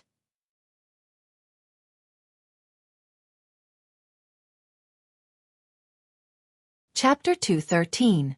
After returning to her residence in the government office, Xiaobai sat cross-legged on the bed and cultivated with 2 pieces of spiritual jade in her hands. Li Mu took out the ice silk soft armor and the earth-rank flying sword that the Empress had bestowed upon him. He walked to the bedside and said, You can wear this soft armor. You can also change that sword from before. Xiaobai shook her head repeatedly. No, this is a gift from Her Majesty to benefactor. Li Mu said, Be good. Just take it when I tell you to. I have better things. Lu Hanyan and Wan Wan were on Mount Baiyun and did not lack treasures. Xiaobai only had the sword that Li Mu had given her from the government office. The Empress's reward this time was just enough to help her upgrade her equipment. Li Mu took out Xiaobai's previous sword and swung it at the Earth-grade flying sword. The Earth-grade flying sword was undamaged, but a chip appeared on the previous sword. The difference in quality of magic treasures was very difficult to make up for with nurturing. Xiaobai obediently put on the soft armor and put away the flying sword. She said, Thank you, benefactor. Li Mu sat on the bedside and patted her head. He said, We're family. There's no need to thank me. Xiaobai rubbed her head against Li Mu's hand. Li Mu sat cross-legged on the bed and cultivated with her. Before the inner guard had news, all he had to do was wait. During this time, he planned to use the mental power in his body to cultivate. By now, Li Mu had a deep understanding of mental power. This power existed in his body and could increase the speed at which he guided spiritual qi. Whether it was guided from heaven and earth or absorbed from spiritual jade, it was several times faster than when he did not use mental power. In other words, this was using hard work to make up for the lack of innate talent. Some cultivators with mediocre aptitude and no special constitution could cultivate as fast as those with pure yin, pure yang, and 5 elements bodies if they were supported by a large amount of telekinesis. There were many ways to obtain psychokinesis. Buddhists could enlighten the world, Taoists could exterminate demons and devils, the imperial court could govern the country, or like Li Mu, punishing evil and upholding justice for the people, they could obtain psychokinesis from the people. There were also some heretical sects that established their own sections. They obtained psychokinesis by fooling the common people and recruiting believers. In the end, psychokinesis was just a kind of subjective emotional power produced by humans. If the common people were brainwashed and became fanatical believers of the heretical path, the psychokinesis they produced would be several times or even dozens of times that of a normal person. These corrupt path believers were the most dangerous. With just the slightest bit of enticement, they would disregard their own lives and do some extremely dangerous things. Therefore, the imperial court had always spared no effort to exterminate this kind of heretical cultivation. Under the urging of psychokinesis, the spiritual jades were absorbed by Li Mu at a speed visible to the naked eye and turned into dust. Li Mu had entered the spirit concentrating realm for some time now. His magical power had also increased by quite a bit compared to the beginning. However, he was still very far away from the 4th realm. The magical power needed to advance to the next level was like a bottomless pit. With Li Mu's constitution, it would take several years for him to cultivate normally, and this was under the condition that he had the support of spiritual jades. If he were to dual cultivate with Lu Hanyan, this time could be shortened to a year. If he could obtain psychokinesis from the common people of Luoyang, the time it would take would be even shorter. After a small increase in his magical power, Li Mu tried the 9 syllables mantra again and discovered that he could already use the swordsman formula. Of the first 4 words of the 9 syllables mantra, the confrontation formula was a thunder technique. With Li Mu's spirit concentrating realm cultivation, he could at most release a few bolts of heavenly purple thunder. Under normal circumstances, only transcendent realm cultivators had the opportunity to come into contact with thunder techniques. The heavenly purple thunder was an advanced thunder technique used by 5th realm cultivators in the destiny realm. A Dao technique that could surpass 2 levels was considered superior among all Dao techniques. Although this type of purple thunder could not cause much damage to 5th realm cultivators, it was enough to crush 4th realm cultivators in terms of level. Li Mu had already mastered the army formula and the fighting formula. Now, he could also easily use the swordsman formula to directly mobilize the power of heaven and earth to recover his magical power. When he was in the prefecture city, Li Mu had already experienced the last few moves with the help of Chu Jiang of Gojoseon's great formation of 18 prisons. However, to truly use his own magical power, he would probably have to wait until he reached the transcendent realm. Early in the morning, Li Mu brought Xiao Bai and patrolled the Luoyang as usual. When they passed by the palace city, they could not help but take a few glances inside. Without any special circumstances, the Great Zhou Court Assembly was held once every 3 days. He wondered what the situation was like in the court today. Ziwei Palace. Today's court assembly was still a stage for the old party and the new party. After the officials from both sides engaged in intense debate regarding several court matters, each side gained something and each side lost something. As usual, Her Majesty, the Empress, whose figure could only be vaguely seen behind the curtains, still did not speak. The court assembly was still hosted by her personal female official. At this moment, the officials were discussing a memorial. This memorial was from a minor official in the Luoyang Yamen. It bypassed the Minister of Governmental Affairs and passed directly to Her Majesty through the inner guards. Generally speaking, officials of the 4th rank and above were qualified to pass memorials directly to Her Majesty. Those below the 4th rank would first pass memorials to the Minister of Governmental Affairs. If necessary, the Minister of Governmental Affairs would then pass them to Her Majesty. However, there were also some officials who would take advantage of the situation and pass memorials directly to Her Majesty through various methods, hoping to gain Her Majesty's appreciation and take a shortcut to the officialdom. They would reach the heavens in one step and soar to the clouds. The memorial was written in hopes that the court would abolish the law of using silver in lieu of crimes in the Great Zhou's law. This matter was occasionally raised by officials in the court, but in the end, it was left unsettled. After all, for most people in the court, this law was beneficial to them. Even if a portion of them agreed to abolish it, they would still remain silent after considering their own interests. A few officials from the censorate were the first to step forward. Your Majesty, I believe that the law of using silver in lieu of crimes encourages unhealthy practices and should be abolished a long time ago. I second the motion. If a violation of the law can be pardoned with silver, where is the dignity of the law? If this law can be abolished, the hearts of the people will be more united, and the country will benefit. After this topic was raised, several officials immediately stepped forward and expressed their agreement. Not long after, an official from the Ministry of Revenue stepped forward and said, "A portion of the revenue of the national treasury comes from silver in lieu of crimes. If it is abolished, I'm afraid the national treasury will be tight." The first official to step forward said, "Lord Wei, don't you think that using silver in lieu of crimes will cause the court to lose the hearts of the people?" The official from the Ministry of Revenue did not deny it. He said, "Although this law has lost some of the hearts of the people, it has been implemented for so many years, and the court has always been stable. Governing a country is not settling cases. It cannot be purely based on right and wrong. It has to be balanced. If the national treasury loses this portion of revenue each year, where will the repair costs of the imperial city's yamen, the salaries of the officials, and the disaster relief funds allocated to the various prefectures come from?" The official opened his mouth but did not know how to refute. At this time, another official from the Ministry of Rights stepped forward and said, "The silver in lieu of crimes was created when the late emperor was still alive. After several modifications, it has already eliminated the majority of serious crimes. It not only ensures the hearts of the people, but also increases the revenue of the national treasury. Do the officials think that you are more wise than the late emperor?" With these words, the officials who had just agreed were immediately silenced. They could refute the reason of the official from the Ministry of Revenue, but who would dare to refute the words of the official from the Ministry of Rights? Even the person behind the curtain could not say that she was more wise than the late emperor, let alone them, the officials. Whoever dared to admit it would be disgraceful. An official from the Ministry of Revenue and an official from the Ministry of Rights blocked the mouths of everyone in the court. Whether it was the new party or the old party, those who could be called party in the divine capital belonged to the upper echelons. Silver in lieu of crimes was beneficial to them. With these two taking the lead, people quickly stepped forward one after another. "I oppose this proposal." "I also oppose." "I second." Beside a pillar in the corner of the crepe myrtle hall, a charming woman held a book in one hand and a brush in the other. She wrote unhurriedly, "The Minister Counselor of the Ministry of Revenue, the Minister Counselor of the Ministry of Rights, the Minister Counselor of the Ministry of Justice." When Li Mu returned to the yamen, he saw that Mr. May was already waiting for him there.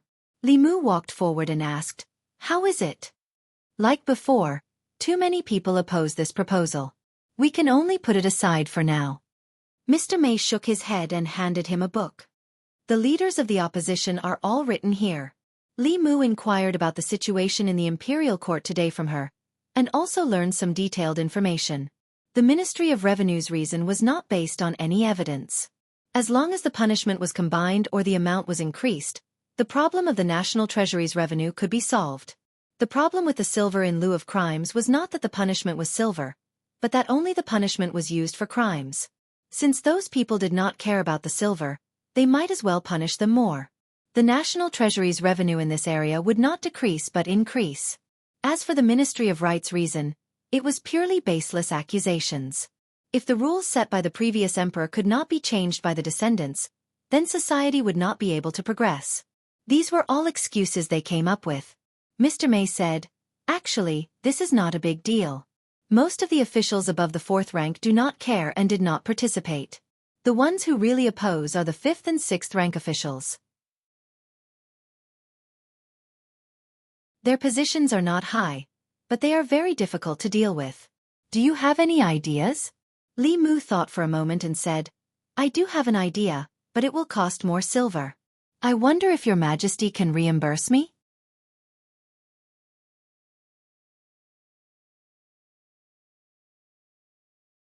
Chapter 214. After getting a definite answer from Mr. May, Li Mu was relieved.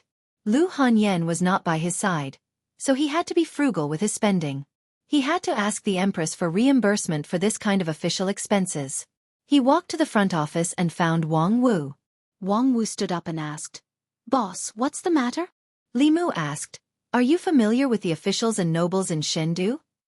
Wang Wu nodded and said, "Of course I am. In our line of work, we can have nothing, but we can't be blind. We have to be clear about who we can offend and who we can't. If one day we offend someone we shouldn't, we won't be able to wear this uniform anymore. It seemed that Wang Wu was the right person. Li Mu asked, "Do you know the minister-counselor of the Ministry of Revenue?"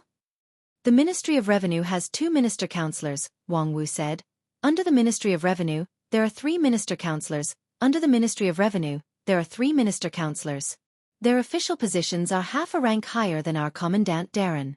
Mr. May seemed to have expected Li Mu to have this question. He even thoughtfully put a bracket after the minister-counselor of the Ministry of Revenue with the word Wei in the bracket.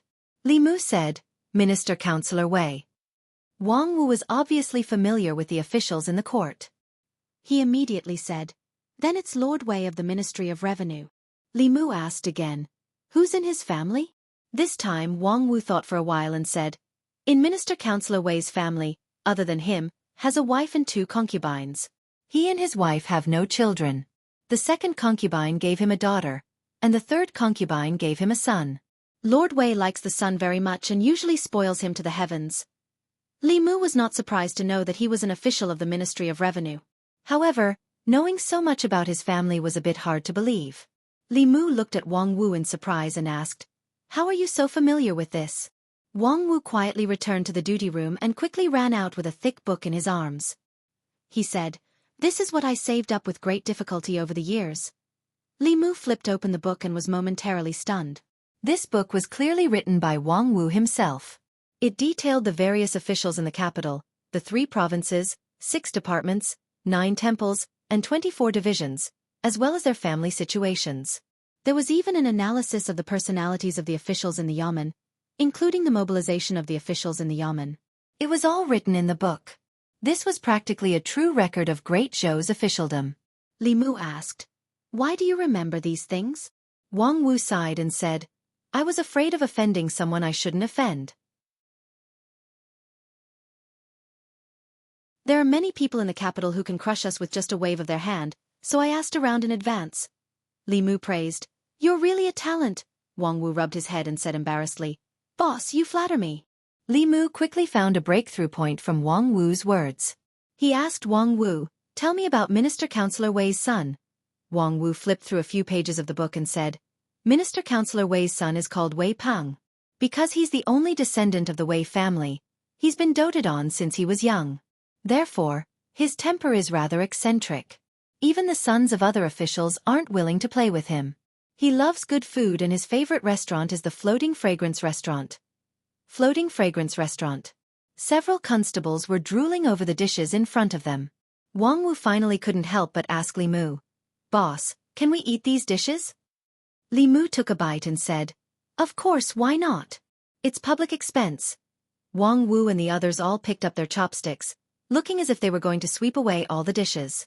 Although the Floating Fragrance Restaurant wasn't the best restaurant in Luoyang, it was still a place they couldn't afford. A dish here cost more than their monthly salary. Li Mu glanced at them and said, "Eat slowly. Don't embarrass the yamen." Li Mu was used to eating Lu Hanyan's dishes. The food here was tasteless to him. It was just that the ingredients were more expensive, the presentation was more particular, the quantity was extremely small, and the price was exorbitant. If it weren't for the fact that the son of the minister-counselor of the Ministry of Revenue liked to eat here, Li Mu wouldn't have come to this place.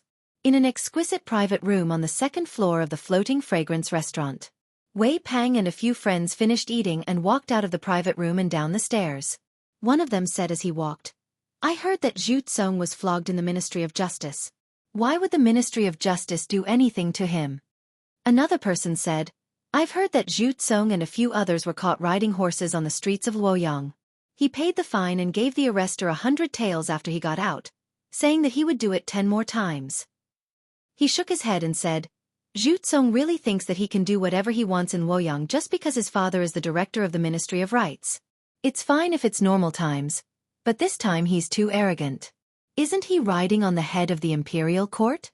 If the Ministry of Justice doesn't punish him, who will?" Another person said, "When it's time to restrain yourself, you have to restrain yourself. Going against the Luoyang Yamen is the same as going against the imperial court." The 3 of them walked down the stairs. Wei Peng saw that a constable who was eating at the door kept looking at him. His gaze also lingered on him for a while. The next moment, the constable slammed his chopsticks on the table and stood up. He looked at Wei Peng and asked loudly, "What are you looking at?" The others were stunned. Wei Peng was even more confused. He had only glanced at the constable, and the constable had put on a provocative posture. This constable's temper was worse than his. He was in a good mood today and did not get angry. Instead, he looked at the constable mockingly and asked, "What's wrong with looking at you?" The constable looked angry and said, "I dare you to look at me again." It was the first time Wei Peng had seen such an arrogant constable. He crossed his arms and said, "What are you going to do?" Bang! The bailiff simply punched him in the face. Wei Peng staggered and was sent flying backwards. A bruise appeared on his eye. Wei Peng was stunned. The people behind him were stunned.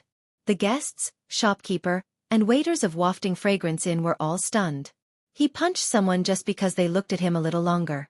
How could there be such an arrogant person in Luoyang? Even the sons of officials and nobles would have a reason when they bullied others. This constable's reason was a little careless. That said, many of the people present felt quite satisfied with that punch. After all, the person he hit was Wei Peng. Everyone was used to seeing his arrogant and despotic appearance. It was the first time they saw him being bullied. The constables were also stunned. Wang Wu had never thought that the reason Li Mu asked him about Minister Wei's vice-director was because of this. The pain that came from his eyes stunned Wei Peng for a moment before he woke up. Then, he clearly realized something. He had been beaten up. He had been beaten up by a constable. The reason the other party had beaten him was because he had looked at him a little longer. He was used to using his power to oppress others. When he went out, he brought 2 guards with him. At this time, the 2 guards also realized what was going on and reached out to grab Li Mu. These 2 people were in the spirit-condensing realm. Li Mu did not move. He just glanced at them. The 2's outstretched hands stopped in mid-air. Cold sweat seeped out of their foreheads. They did not attack again and retreated to Wei Peng's side. The other 2 looked at Li Mu in shock. Li Mu looked at them and asked, "What are you looking at?" Thinking of Wei Peng's fate, the 2 immediately looked away and shook their heads. "Nothing, nothing." Wei Peng covered one eye and looked at the 2 with his other eye. He said angrily, "What are you still standing here for?" One of the guards said, "Young master. He is at the 3rd realm. We are no match for him." Li Mu took one last look at them and left under Wei Peng's resentful gaze and the shocked gazes of the surrounding people. The 3 young men behind Wei Peng were at a loss. They did not know what to do. After all, they had always been the ones who took the initiative. They were also the ones who left. Now that they were being bullied, they could not win in a fight. If they scolded him, they would probably be beaten up again. That person was extremely unreasonable.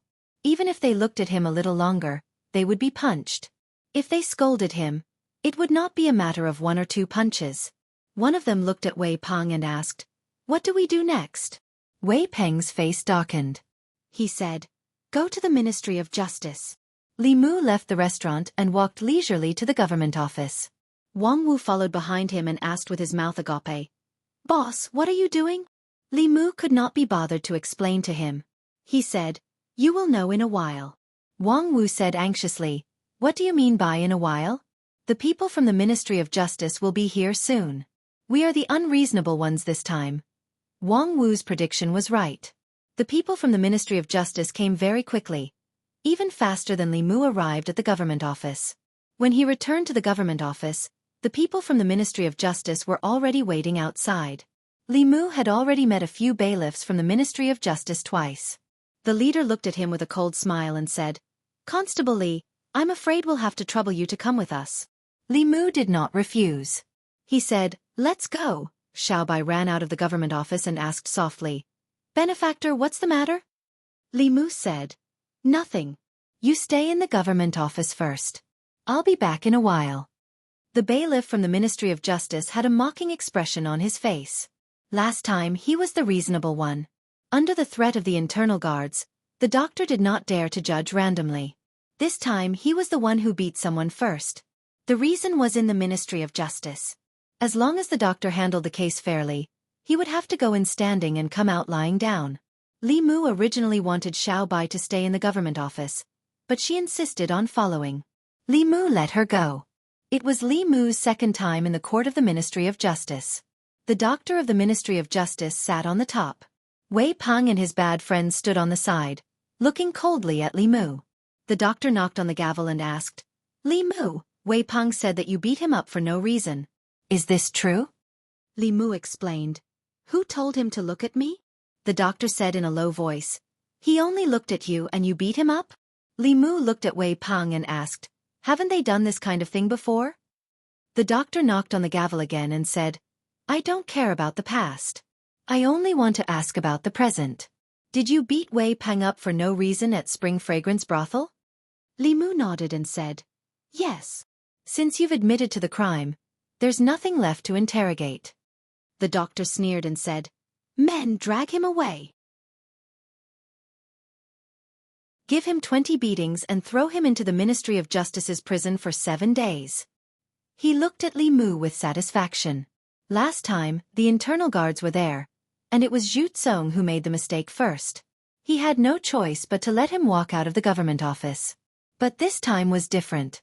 This time, Li Mu beat Wei Peng first, and Wei Peng did not do anything from the beginning to the end.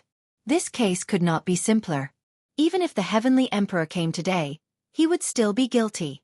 When the 2 bailiffs from the Ministry of Justice came up, Li Mu suddenly stretched out his hand and said, wait. The doctor said, do you have anything else to say? Li Mu raised his head and said, according to the laws of the Great Zhou, Volume 2, Article 13, those who beat up others for no reason can be punished with less than 20 beatings and imprisoned for less than 7 days, depending on the severity of the injury. Wei Peng's eyes are bruised, but it's only a minor injury. Sir Doctor, you sentence me to 20 beatings and imprisonment for 7 days. This is an abuse of punishment. According to the laws of the Great Zhou, Volume 25, Article 47, any official who abuses punishment will be fined a month's salary for a light punishment, or removed from office for a heavy punishment. The doctor looked at Li Mu, who was calmly explaining the laws of the Great Zhou to him, and felt as if there was something stuck in his chest. He could not swallow it, but he could not spit it out either.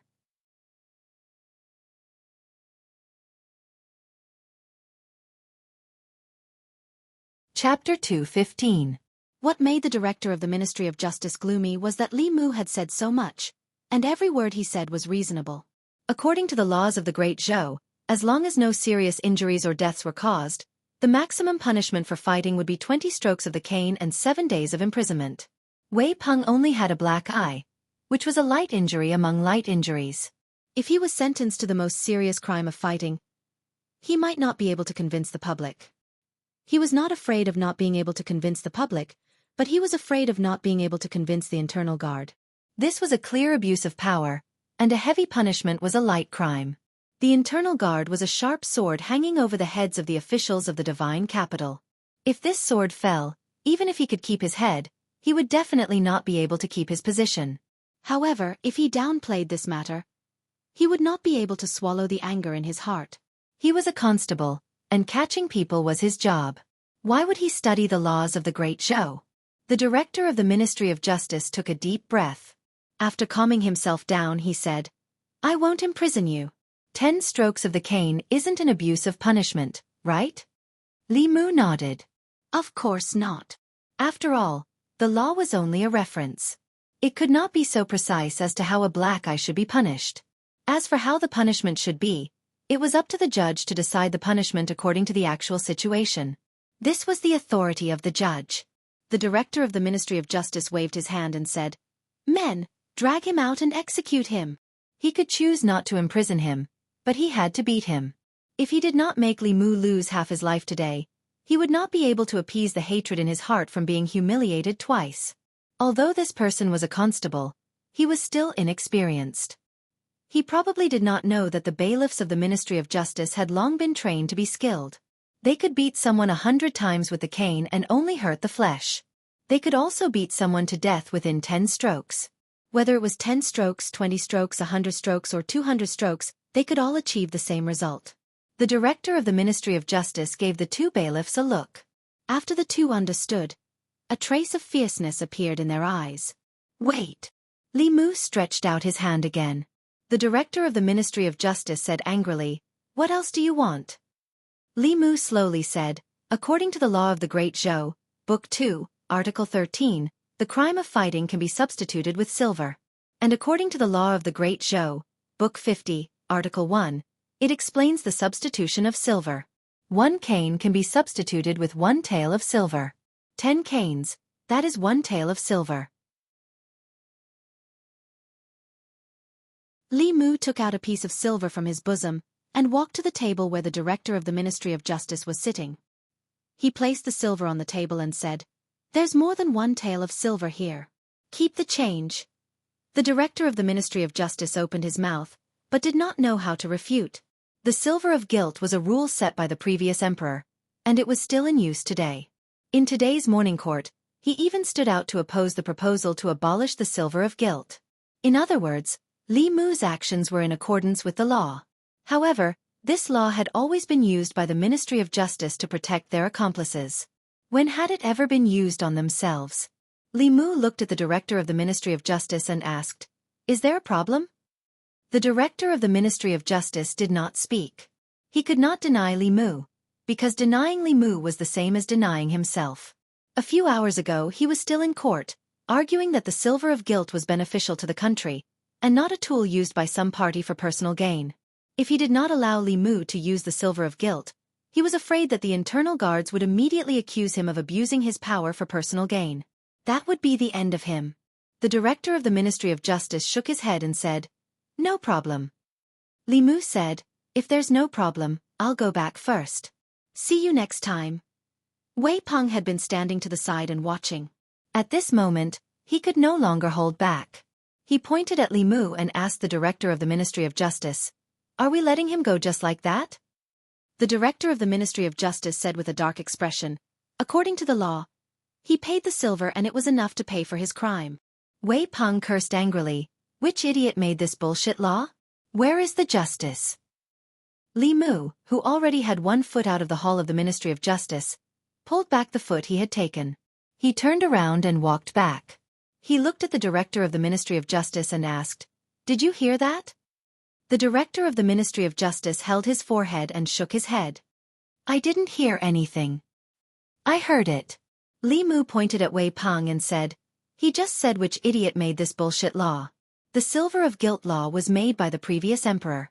Insulting the previous emperor is a great disrespect. According to the law, one should be punished with 100 beatings. Great disrespect referred to disrespect to the sovereign. Disrespect to the previous sovereigns of the Great Zhou was a great disrespect. There was no punishment for this crime. It was very small when it was small, but it was very big when it was big. If the sovereign was wise, he might just laugh it off. If it was a narrow-minded emperor, this crime alone would be enough to sentence him to death." According to the law of the Great Zhou, great disrespect was punishable with 100 beatings. After 100 beatings, some people would be able to get out of bed the next day. Some people would die on the spot. The specific situation depended on the decision of the judge. Whether they lived or died, it was all within the law. Hearing this, Wei Peng's expression changed greatly. He said, "I didn't know this was made by the previous emperor. I am willing to use silver as a substitute." The director of the Ministry of Justice looked at him like he was an idiot. He said, "Murder, arson, disobedience, and great disrespect are not included in the list of crimes." When the silver was first made available, the national treasury became much more abundant in a short period of time. However, chaos arose in the country and the people were seething with resentment. Later on, the previous emperor had the Ministry of Justice make changes to this law. Many serious crimes were excluded from the list of crimes. However, great disrespect was never included in the list of crimes. Li Mu glanced at Wei Peng and asked the director of the Ministry of Justice, "This person insulted the previous emperor and committed the crime of great disrespect. He should be punished with 100 beatings. Do you want him to be beaten here, or should I bring him back to the yamen?" The director of the Ministry of Justice gritted his teeth and said, "There is no need to trouble the yamen with the matters of the Ministry of Justice. 100 strokes would be enough to beat Wei Peng to death." At that time, how would he answer to Minister Councillor Wei? Minister Councillor Wei only had 1 son in his middle years, and Wei Peng was his only son. If he died in the yamen, he would probably go crazy. Li Mu nodded and said, "Then let's begin. I will leave after watching." The director of the Ministry of Justice gave the two bailiffs a look and said, "Wei Peng disrespected the previous emperor. According to the law, he should be punished with 100 beatings. Carry out immediately." Wei Peng's screams quickly came from outside the hall of the Ministry of Justice. He lay sprawled on a flat stool. Every beatings on his buttocks caused a wave of pain. Although it was not intense, it was unbearable when stacked together. However, at this moment, compared to the physical pain, he felt more wronged. From the beginning to the end, he was a complete victim. Just because he looked at that person a little longer, he was punched. When he arrived at the Ministry of Justice, not only did he not receive justice, he was punished with 100 beatings. Where was the justice? Where was the justice? Was there any law in Luoyang? Wei Peng felt that he was as wronged as Do Yi. In the hall of the Ministry of Justice, the director of the Ministry of Justice looked at Li Mu and asked, "Do you really want to be enemies with the Ministry of Justice?" Li Mu shook his head and said, "I am only acting according to the law. When have I ever been enemies with the Ministry of Justice? You sent people to bring me here from the yamen. You punished me with beatings and imprisoned me. Now you are saying that I am enemies with the Ministry of Justice. Isn't that just making false accusations?" The director of the Ministry of Justice opened his mouth. After thinking carefully, it seemed like what he said was true. However, it was the Ministry of Justice that had brought him here. Why did he feel like he was being bullied? Li Mu waved his hand at the director of the Ministry of Justice and said, "I'm leaving. See you next time." After being taken advantage of twice, the director of the Ministry of Justice watched Li Mu walk out of the door of the Ministry of Justice once again. He took a deep breath and gritted his teeth as he said to his men, "Don't meddle in his affairs in the future." The two incidents had shown how difficult it was to deal with a bailiff who understood the law. The director of the Ministry of Justice had already understood the principle that it was easier to invite the devil in than to send it away. Out of sight, out of mind. He would not meddle in other people's affairs. If the vice director of the Ministry of Revenue was angry for his son, he could go to the yamen and cause a ruckus. Outside the Ministry of Justice, Wang Wu and several bailiffs were waiting anxiously. Only Xiao Bai had a smile on her face as she glanced at the Ministry of Justice from time to time. Some of the guests of the Wafting Fragrance restaurant ran out of the restaurant without even finishing their food. They wanted to see the show. Wei Peng was a frequent guest of the Wafting Fragrance restaurant. His personality was extremely arrogant and despotic. He had clashed with people several times in the Wafting Fragrance restaurant. In the end, the side that was clearly in the right had to grovel and apologize to him. Everyone had disliked him for a long time. The scene at the Wafting Fragrance restaurant today was simply too satisfying. Unfortunately, the Ministry of Revenue and the Ministry of Justice were in cahoots. That bailiff would probably be carried out after entering the Ministry of Justice. Everyone was thinking this in their hearts. Sure enough, they saw someone being carried out of the Ministry of Justice. They took a closer look. If it wasn't Wei Peng, who else could it be? They then saw the bailiff striding out of the Ministry of Justice. From head to toe, he didn't look like he had been punished at all. The crowd couldn't help but be stunned. Although today's matter made them feel happy in their hearts, it was obvious that Wei Peng had done a lot of evil in the past. Today, he had completely suffered an undeserved calamity. Why was it that when he arrived at the Ministry of Justice, the person who hit the bailiff wasn't injured at all?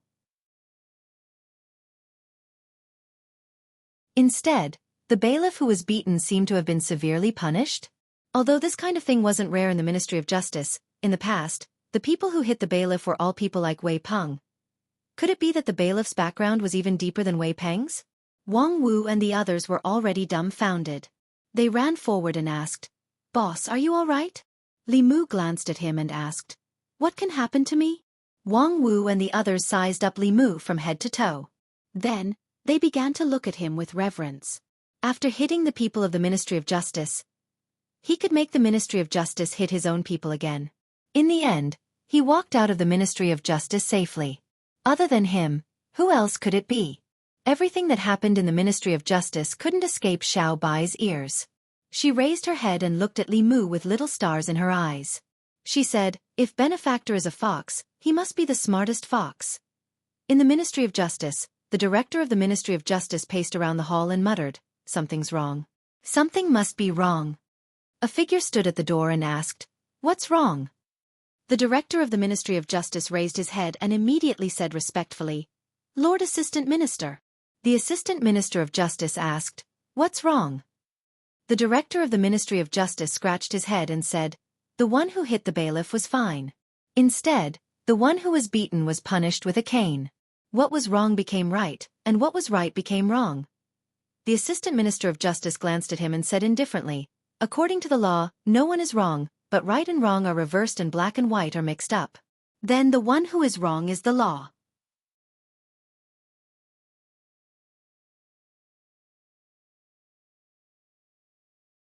Chapter 2:16. Li Mu and Xiao Bai swaggered out of the Ministry of Justice and basked in the gazes of the people on the streets. Then, they returned to the government office. However, the incident at the Aroma Tavern had already spread within a small circle. "Did you hear? Just now at the Aroma Tavern, the son of Minister Councillor Wei of the Ministry of Revenue, Wei Peng, was beaten up. Who would be so daring to do such a thing? Could it be the son of another family? It's the constable of the divine capital. 2 days ago, the son of Minister Zhu of the Ministry of Rights was beaten up by him. Is the constable purposely against these people? Will the Ministry of Justice let him off? There's more to come." After arriving at the Ministry of Justice, Wei Peng was beaten up again, but the constable walked out unscathed. The commoners were happy to see this kind of thing. They were usually bullied by these people. When had they ever seen them being bullied? Just thinking about it made them feel incomparably happy. A young man walked on the streets of the divine capital with a few attendants behind him. Hearing the discussions of the people on the streets, he looked surprised. He said, "I went out to play for a few days and something like this happened in the divine capital?" One of the attendants behind him said, "Minister Councillor Wei and the master are close friends. How could the master let him be beaten up in the Ministry of Justice? It must be the groundless rumors spread by these ignorant people." The young man nodded and said, "I think so too. How could there be such an arrogant person in the divine capital? He dared to beat up the son of an official just by looking at him." Bang! He was walking on the streets when he accidentally bumped into a person walking towards him. It was obvious that the person in front of him had deliberately bumped into him. Xianxia frowned and looked at the person. The constable looked at him coldly. "What are you looking at?" Before Xianxia could react, a fist grew larger in front of his eyes. The two attendants reacted quickly. One of them blocked the constable's fist, while the other attacked his chest. The constable's footwork changed and he easily dodged the follower's attack. His fist also changed direction and landed on Xiao's other eye. After a sharp pain, a bruise appeared on Xiao's right eye. "How dare you! How dare you!" The two followers were furious. Just as they were about to attack again, the constable pulled out his sword and pointed at them. He said coldly, "Have you considered the consequences of attacking and arresting people on the streets of Luoyang?" The two of them paused. Assaulting and arrest was a serious crime, much more serious than fighting. Moreover, the aura that was inadvertently leaked out from that person's two simple actions just now made them feel extremely pressured. That person was at least at the third realm. They were no match for him. A follower's face turned green as he said angrily, "Why did you hit him for no reason?" "Li Mu. Who asked him to glare at me just now?" The other person found it hard to understand his logic. "You hit him just because he glared at you?" Li Mu asked, "Half a month ago, wasn't there someone who was beaten up by you just because he blocked his way?" The attendant pointed at Li Mu, speechless for a moment. The young master dared to do this because his father was the director of the Ministry of Justice. Did this insignificant constable have a father who was also a director of the Ministry of Justice? They might not be able to beat him, but they did not dare to either. The attendant said sternly, "As a constable, you hit someone for no reason. Come with us to the Ministry of Justice for trial." They did not dare to attack and arrest people on the streets of Luoyang. However, it was different at the Ministry of Justice. The young master's father was the director of the Ministry of Justice. Even when they were in the wrong, he could let them off the hook. Moreover, they were in the right this time. "Fine." Li Mu sheathed his sword and swaggered towards the Ministry of Justice. The attendant looked at Xianxia and asked, "Young master, are you all right?" He had just returned to Luoyang and was punched by someone. Xianxia covered his eyes and said with a dark expression, "Return to the Ministry of Justice." A few attendants followed behind Li Mu. Coupled with Li Mu's constable attire, those who did not know would think that they were the ones who had committed the crime. At this moment, they realized that this person was probably the constable of Luoyang who had made Wei Peng suffer. If he could make Wei Peng suffer in the Ministry of Justice, it meant that he was quite capable. However, their young master was different from Wei Peng. Their young master was the son of the director of the Ministry of Justice. Going to the Ministry of Justice was like going home. How could he be bullied in the Ministry of Justice? Wei Peng followed behind Li Mu and glared at him fiercely. His attendants also looked fierce as if they could already see what would happen to him. Ministry of Justice. The director of the Ministry of Justice was drinking tea in the side hall. He had yet to calm down. As the director of the Ministry of Justice, it was a great humiliation for him to be played by a lowly bailiff in his territory. Whenever he heard Li Mu's name, he would have a headache. Why was there such a lunatic in Luoyang? Soon, a constable came to report that Li Mu was here again. The director of the Ministry of Justice was stunned. He put down his teacup and said angrily, "He only left a few hours ago. Why is he here again?" He knew that Li Mu had come to the Ministry of Justice without fear. If he went out, he would be angered. He waved his hand and said, "Tell him that I'm not here.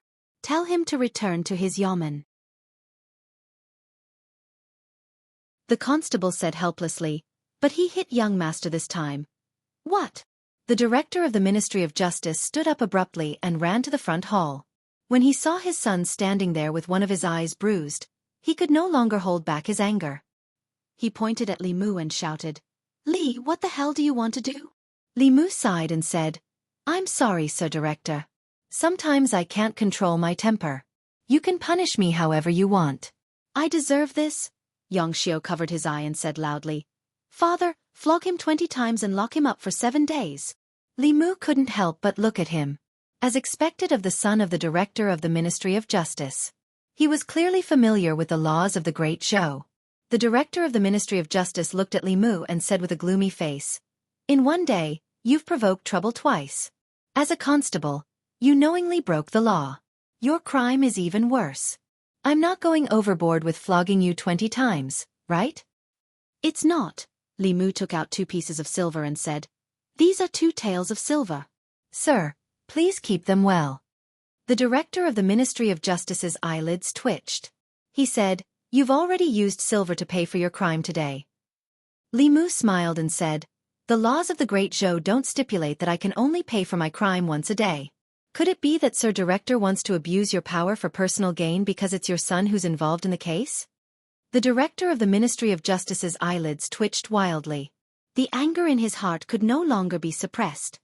He had never thought of himself as a good person. But today, in front of Li Mu, he finally understood what the true power of evil was. Using the law to repeatedly trample on justice made people want to grind his bones and scatter his ashes. He glared at Li Mu and said through gritted teeth, "Do you really think that you can do whatever you want with money? I've already paid my fine. I'll go back first." Li Mu waved his hand and said, "If nothing unexpected happens, we'll meet again."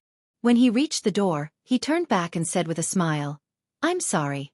You really can do whatever you want with money. Haven't you always been like this?" Xianxia pointed at Li Mu's departing figure and asked, "Father, are you just going to let him go like this?" The director of the Ministry of Justice took a deep breath and said in a low voice, "The law is like this. What can I do?" Xiao's chest heaved up and down. He said angrily, "What bullshit law?" Li Mu, who was about to walk out of the Ministry of Justice, paused his steps. Seeing that Li Mu was about to step out of the yamen, the director of the Ministry of Justice slapped his son's mouth and said angrily, "Shut up. This law was set by the previous emperor. Who are you to question it?" Li Mu sighed and walked out of the Ministry of Justice. Xianxia covered his face with an innocent expression. He had clearly done nothing. He had been punched on the street for no reason. When he returned to the Ministry of Justice, the person who hit him had left, and he had been slapped again. At this moment, the grievance in his heart could no longer be described with words. The director of the Ministry of Justice's chest heaved up and down. He clenched his fists and loosened them after a while. The law of paying in lieu of punishment was very convenient when he used it normally. When those officials or children of the rich and powerful committed crimes, he could not really punish them. Using silver in lieu of punishment was a very good way to avoid this trouble. There were clear laws and regulations. Even the victims had nothing to say. However, when these things happened to them, the feeling was completely different. This was the source of the feeling in his heart that something was wrong. The rules that were originally set for them were used by Li Mu as a tool. If it was someone else, he would not need to talk about rules with them. However, Li Mu had the internal guards behind him. No matter how unwilling he was, he could only act within the rules unless they set up new rules. He returned to the side hall and thought about this matter. After a while, another bailiff knocked on the door and came in. The bailiff looked at him with a dazed expression and said, "Sir, the grandson of the minister of Taichung Temple was beaten on the street. The one who hit him was that Li Mu." From the time Li Mu left the Ministry of Justice to the time the grandson of the minister of Taichung Temple was beaten and reported to the Ministry of Justice, only half an hour had passed. The director of the Ministry of Justice held his face with both hands and muttered, "Is he crazy? Beating the son of the director of the Ministry of Rights, the son of the Minister of Revenue, the son of the director of the Ministry of Justice, and the grandson of the minister of Taichung Temple? Only a lunatic would do such a thing." At a certain moment, a light flashed through the director of the Ministry of Justice's mind. The director of the Ministry of Rights, the Minister of Revenue, the Minister of Taichung Temple, and himself were all strongly against abolishing the Act of Substitution. However, Li Mu used the Act of Substitution to make them suffer unspeakable. Could it be that his true purpose was to abolish the Act of Substitution? However, he was only a lowly bailiff. What good would it do him to abolish the Act of Substitution? No, the first person to propose abolishing the Act of Substitution was the commandant of Chengdu. Li Mu was the commandant of Chengdu. Could it be that the commandant of Chengdu was behind all this? His purpose was to abolish the Act of Substitution, so that he could perform a meritorious service to His Majesty? The director of the Ministry of Justice had a look of realization. He finally realized the truth. Achoo! In the Chengdu Yamen, Zhang Chun sneezed. He picked up his teacup and took a sip. Looking at the cramped room, he sighed and said, "Why hasn't His Majesty delivered the house that he promised?"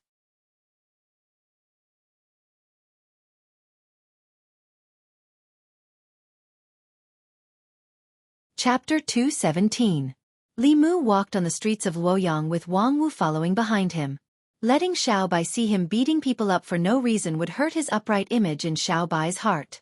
That was why Li Mu had her stay at the yamen to cultivate instead of following him around. Wang Wu followed behind Li Mu with a look of reverence. In the past few days, he was completely convinced by this new constable. Upholding justice for the people, punishing evil, and upholding justice. This was the constable of the people. The sons of some officials in Luoyang were evil, but he was even more evil than them. He went to the Ministry of Justice as if he was drinking water and eating. He had beaten people up, but in the end, he could walk out of the Ministry of Justice unscathed. Who else in Luoyang could be like him? Constable Li, would you like a bowl of noodles? Constable Li, would you like a pear? There are 2 new girls in the brothel. Would you like to come and have some fun? In the past few days, Li Mu's name had spread throughout Luoyang. It was not because he was upholding justice for the people, nor was it because he was handsome. It was because he could walk out of the Ministry of Justice unscathed after beating up the sons of officials on the streets. This gave the people a lot of fun to watch. The people whom the constable of the Luoyang Yamen had attacked were all sons of officials who were used to being arrogant and despotic in the Luoyang. Seeing them being bullied and unable to do anything to Constable Li, the commoners were extremely pleased. Li Mu rejected the brothel madam's invitation. He looked ahead, searching for his next prey. At one point, his eyes lit up as a familiar figure came into view. It was Zhu Tsong, the son of the director of the Ministry of Rights. Li Mu had only been in Luoyang for 2 days, but he already had a grudge with him because of the horse riding incident on the streets. Zhu Tsong had been beaten a few times in the Ministry of Justice, but he had completely recovered in a few days. Wei Peng, who had been beaten the most, had probably recovered by now. Being beaten with a cane might take the life of an ordinary person, But these people were rich and definitely did not lack healing pills. At most, they would suffer some physical pain during the torture. Zhu Tsong had already seen Li Mu, but he didn't dare to look at him again. Over the past few days, he had investigated thoroughly. Li Mu had internal guards behind him. They were the Empress's lackeys and fangs. Although there were many people in Luoyang who could afford to offend him, it definitely did not include him, whose father was only a director of the Ministry of Rights. He simply turned around, planning to slip away as soon as possible. As soon as Zhu Tsong turned around, Li Mu appeared in front of him. Li Mu looked at Zhu Tsong and asked with a smile, "Isn't this young Master Zhu? Where are you going in such a hurry?" Zhu Tsong lowered his head, not daring to look at Li Mu. He said, "Just strolling around." Li Mu frowned and said, "Why don't you look at me when you speak? Are you looking down on me?" Zhu Tsong immediately raised his head and said with a sad face, "Arrestor Li, it was all my fault. I was blind. I shouldn't have ridden on the street and provoked the imperial court. I won't do it again. Please forgive me." Li Mu looked at Zhu Tsong, stunned for a moment. If Zhu Tsong was as arrogant and despotic as before, beating him up would not be a big deal. But he suddenly turned over a new leaf and admitted his mistake. If Li Mu beat him up again, he would be in the wrong. A prodigal who turned over a new leaf was more precious than gold. If he could really repent in the future, he would be spared a beating today. Li Mu waved his hand and said, "Behave yourself in the future. Let's go." "Thank you, Arrestor Li." Zhu Tsong did not hesitate and quickly left. Li Mu sighed regretfully and continued to search for his next target. Suddenly, the sound of hurried horse hooves came from behind. Li Mu looked ahead and saw a young master riding on a horse. He crossed the road, causing the people to run away in panic. Riding on horses on the streets of Luoyang was common, but it was not so common. This was the second time Li Mu had seen it. He was about to chase after the young master when he felt something on his leg. He looked down and saw Wang Mu hugging his leg tightly. Li Mu asked, "What are you doing?" Wang Mu said bitterly, "Boss, we can't go. We can't afford to offend this person." Given Wang Mu's eyesight, after following Li Mu for the past few days, he should already know who they could afford to offend and who they could not. Even in such a situation, Li Mu was still so determined to drag Li Mu along. This showed that this person's background was indeed not small. Li Mu asked, "Who is he?" Wang Mu said, "A disciple of the Zhou family." A disciple of the Zhou family. Although there were only 4 words, it was very important in the hearts of the people, officials, and nobles in Luoyang. Although the royal family had no relatives, and since the empress ascended the throne, the relationship with the Zhou family was not as close as before. But now, the Zhou family was undoubtedly the #1 family in Great Zhou. The Zhou family and their vassal forces controlled half of the imperial court. The Zhou family's ancestor was a peak 6th realm cultivator. The family recruited countless cultivators, including Dong Xian. In Luoyang, even the Xiao family was inferior to the Zhou family. Lord Zhang had once warned Li Mu that the Zhou family was first among the people and forces that he could not afford to offend in Luoyang. Even if Li Mu had internal guards behind him, he could not afford to offend this family. Wang Mu hugged Li Mu's leg tightly and said, "Boss, listen to me. This is really not something we can afford to offend." Li Mu knew very well that he could be arrogant in front of the sons and grandsons of rank 5 and 6 officials in the name of internal guards. But he did not have the right to be arrogant in front of these people. In the end, before he had absolute strength and power, he was just someone who bullied the weak and feared the strong. He walked a few steps and soon saw his next target. It was a young man dressed in luxurious clothes. He seemed to have drunk a lot and walked on the street drunk. Occasionally, he would smile at the girls passing by, causing them to cry out in surprise and hurriedly move away. An old man was following behind him at a distance that was neither too far nor too close. He should be a bodyguard. Wang Wu followed Li Mu's gaze. His hands, which had already let go of Li Mu's thighs, hugged him again. He said helplessly, "Lord, this is also not something we can afford to offend." Unlike riding a horse on the street, being drunk was not a crime. Smiling at women while drunk was not a crime.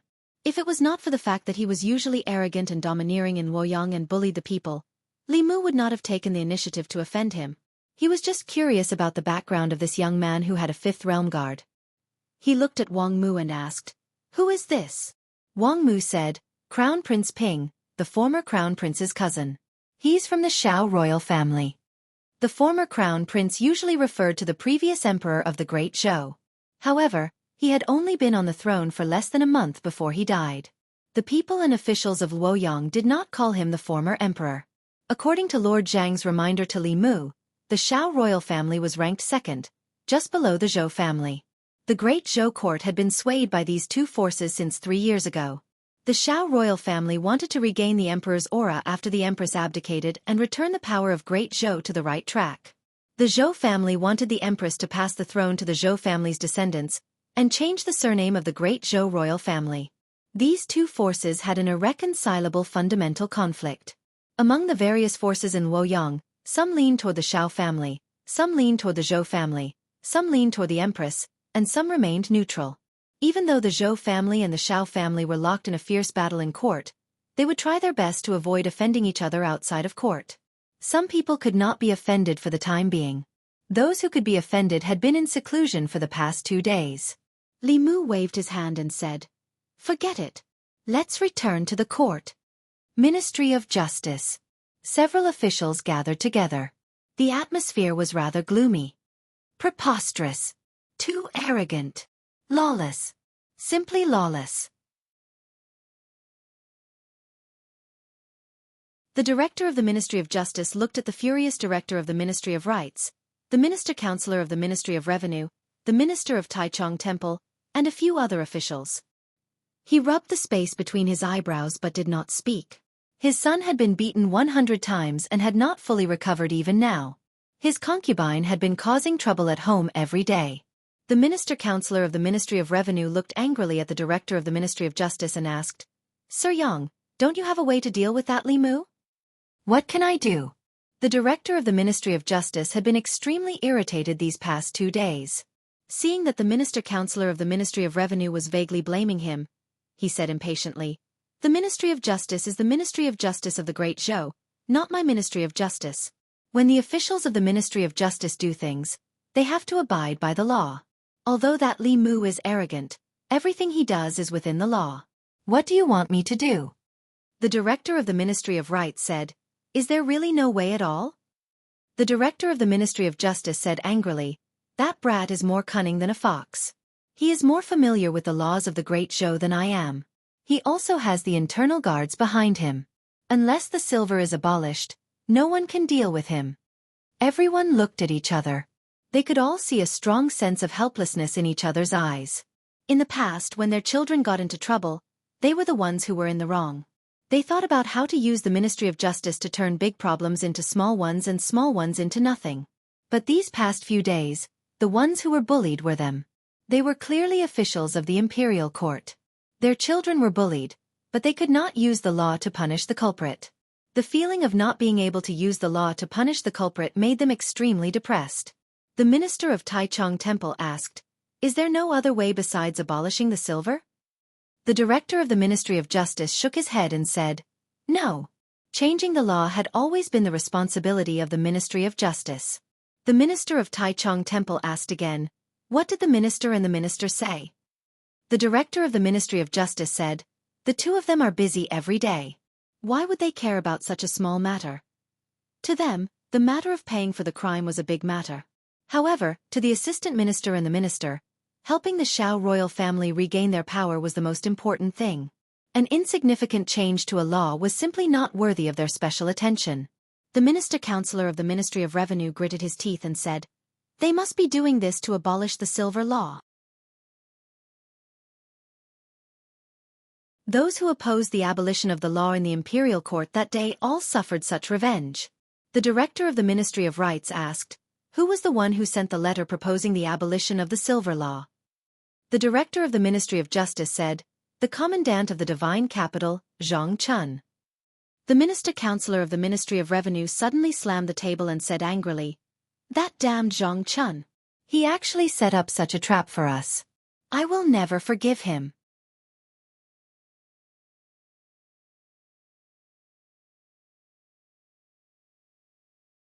Chapter 218.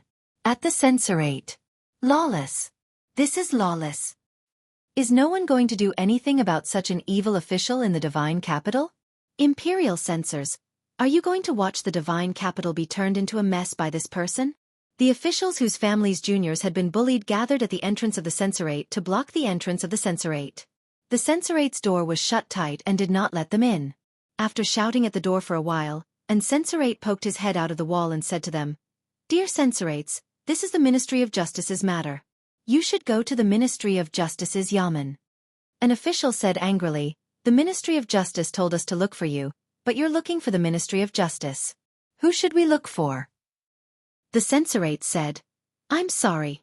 The censorate is only in charge of monitoring matters. You should report this to the Ministry of Justice?" The official gritted his teeth and said, "Is the censorate not going to report such an evil official?" The censorate on the wall said regretfully, "This person's actions did not violate any law. It's not within the scope of the censorate's impeachment." Then, he jumped off the wall and looked at his colleagues in the courtyard. He smiled and said, "I wonder who thought of this idea." "It's amazing," one of the censorates mocked. "Now you want us to impeach him." Back in the imperial court, I wonder who was the one who strongly opposed the abolition of the scapegoat silver. Now that it's their turn, why did they change their attitude? Another censorate smiled and said, "This is called shooting yourself in the foot. This Commandant Zhang can even think of such an idea. He's a genius." Many officials in the censorate disliked the scapegoat silver law. Every once in a while, the imperial court would discuss the abolition of the scapegoat silver. However, due to the protection of the officials outside, the censorate's suggestion was rejected time and time again. In the end, the officials did not care who made the suggestion. The result was the same anyway. This time, many people did not know who submitted the scapegoat silver. However, after the incident in the divine capital, Wei Zhongquan's name was known by everyone. To be able to come up with a method of using violence to curb violence, using evil to curb evil, and making some people who defended the silver law of substitution suffer the consequences of their own actions. Anyone who heard this would have to say that they were impressed. In the current imperial court, there weren't many good officials who were dedicated to the people, dared to fight against evil forces, and didn't adhere to the rules. "I'm not. I didn't. Don't speak nonsense." Inside the divine capital yamen, Zhang Chun's face was filled with shock. He shouted, "What does this have to do with me?" Deputy Constable Sun said with a smile, "Sir, you don't have to hide it anymore. Who doesn't know that you were the one who sent the letter proposing the abolition of the substitute silver? You were also the one who instigated Constable Li's actions." Zhang Chun opened his mouth and was speechless for a moment. He was the one who handed the memorial to Li Mu, and Li Mu was his subordinate. It was reasonable for others to have such a guess. But the problem was that he had only handed over the letter to buy a big house for his wife and daughter. He did not instruct Li Mu to do those things. In the end, not only did he not get the house, but he also became a scapegoat. This was purely a case of yellow mud falling into one's crotch. He couldn't explain it even if he wanted to. When he thought about how he had unknowingly offended so many officials and dignitaries, Zhang Chun was furious. He said angrily, "Go and find Li Mu for me." After a while, Li Mu came to the back of the yamen. Zhang Chun gritted his teeth and said, "Look at what you've done." Li Mu was worried about not being able to find the target. He came back to his senses and asked, "What's the matter?" Zhang Chun said angrily, "You're still playing dumb with me. They all think that I'm the one who instigated you to do this." "What?" Li Mu was shocked. He had worked hard to find the target and repeatedly used violence. He didn't hesitate to destroy the perfect image in Xiao Bai's mind. All this was to establish an image in the eyes of the people as a constable who didn't fear the strong and dared to fight against evil forces for the sake of the people's well-being. In this matter, he was definitely the #1 person. When this matter was settled, all of the people's psychokinesis would be targeted at him. He was the one who did all the dirty work. Lord Zhang was just drinking tea in the yamen and took away the fruits of his labor. He was demoted from the #1 person to the #2 person. Was there any justice in this world? He stole the fruits of Li Mu's victory without much effort and gained the love and respect of the people. How could he be blamed for it? Zhang Chun was stunned when he saw the change in his expression. He asked, You're still not willing to let me take the blame for you?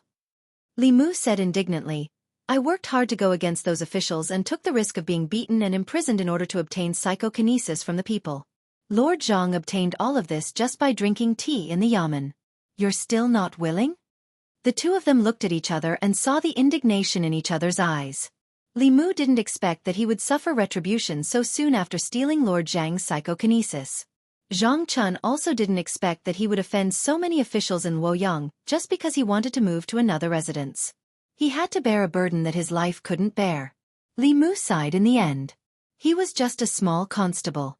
Even if he wanted to take the blame, he didn't have the right to do so.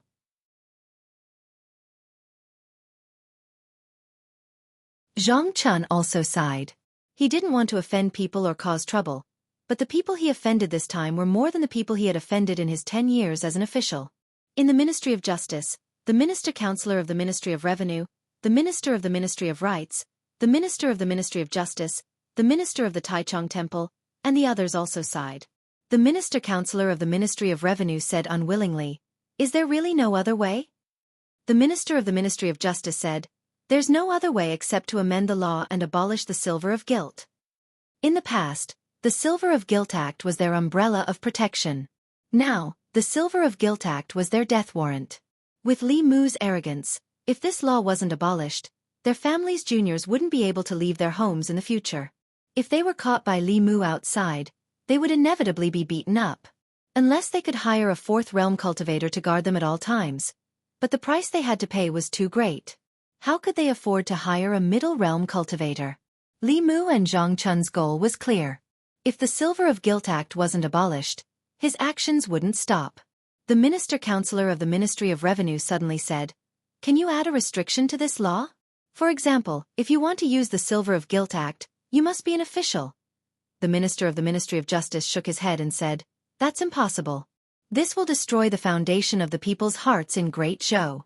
Her Majesty won't agree, and most of the court officials won't agree either."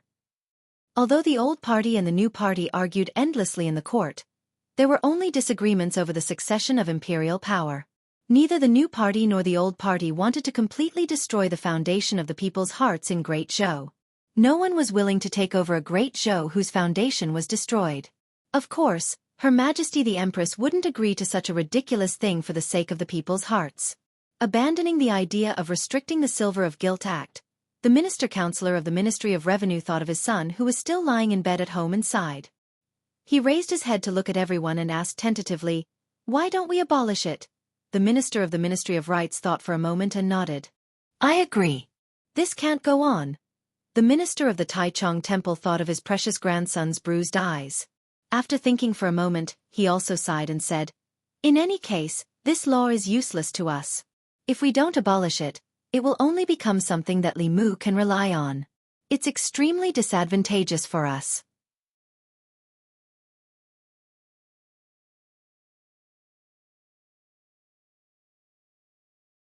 Chapter 219. Half a month ago, the Silver Law of Substitution was still a protective umbrella for the powerful and influential officials in Luoyang. Ever since Li Mu came to Luoyang, he put away the umbrella and used it as a weapon to whip them. The longer this law existed, the longer they would be threatened by Li Mu. After some discussion, they finally decided to abolish this law. Since this law could no longer be used by them, it could not be used by that damned Li Mu either. All along, those who opposed the abolition of the Silver Law of Substitution were here. As long as they all agreed to abolish this law, there would be no more resistance. The Ministry of Justice had always been in charge of making and changing criminal laws. The Minister of Justice said, "I need to ask the two of you about this." At the back office of the Ministry of Justice, the Minister of Justice asked, "You want to abolish the Silver Law of Substitution?" The Minister of Justice nodded and said, "The arrestor of Luoyang was ordered by the Commandant of Luoyang to do whatever he wanted with the Silver Law of Substitution. He made Luoyang a mess. If this law is not abolished, the Ministry of Justice will become a joke in Luoyang." The Minister of Justice did not have a son. He did not care whether the Silver Law of Substitution was abolished or not. He looked at the other person beside him and asked, "Assistant Minister Zhou, what do you think?" The Assistant Minister of Justice did not even raise his head and said, "It's a small matter. Let them decide." The Minister of Justice suddenly thought of something and said, Assistant Minister Zhou, didn't you also advocate for reform and abolish the silver law of substitution? The Assistant Minister of Justice raised his head and said, Yes, I was young and fearless. I always wanted to do something for the court. Unfortunately, I was not as lucky as this arrestor, the Minister of Justice said. His fearlessness is quite similar to Assistant Minister Zhou in the past. But it's good that this law is abolished. At least Luoyang will be less chaotic. The Minister of Justice just smiled and said, The chaotic atmosphere in Luoyang is not just because of the silver law of substitution. I really want to see how far he can go. With the permission of the two officials, the Minister of Justice returned to his room on duty and began to think about abolishing the silver law of substitution. He had no choice but to make this decision. He felt very depressed, but there was nothing he could do.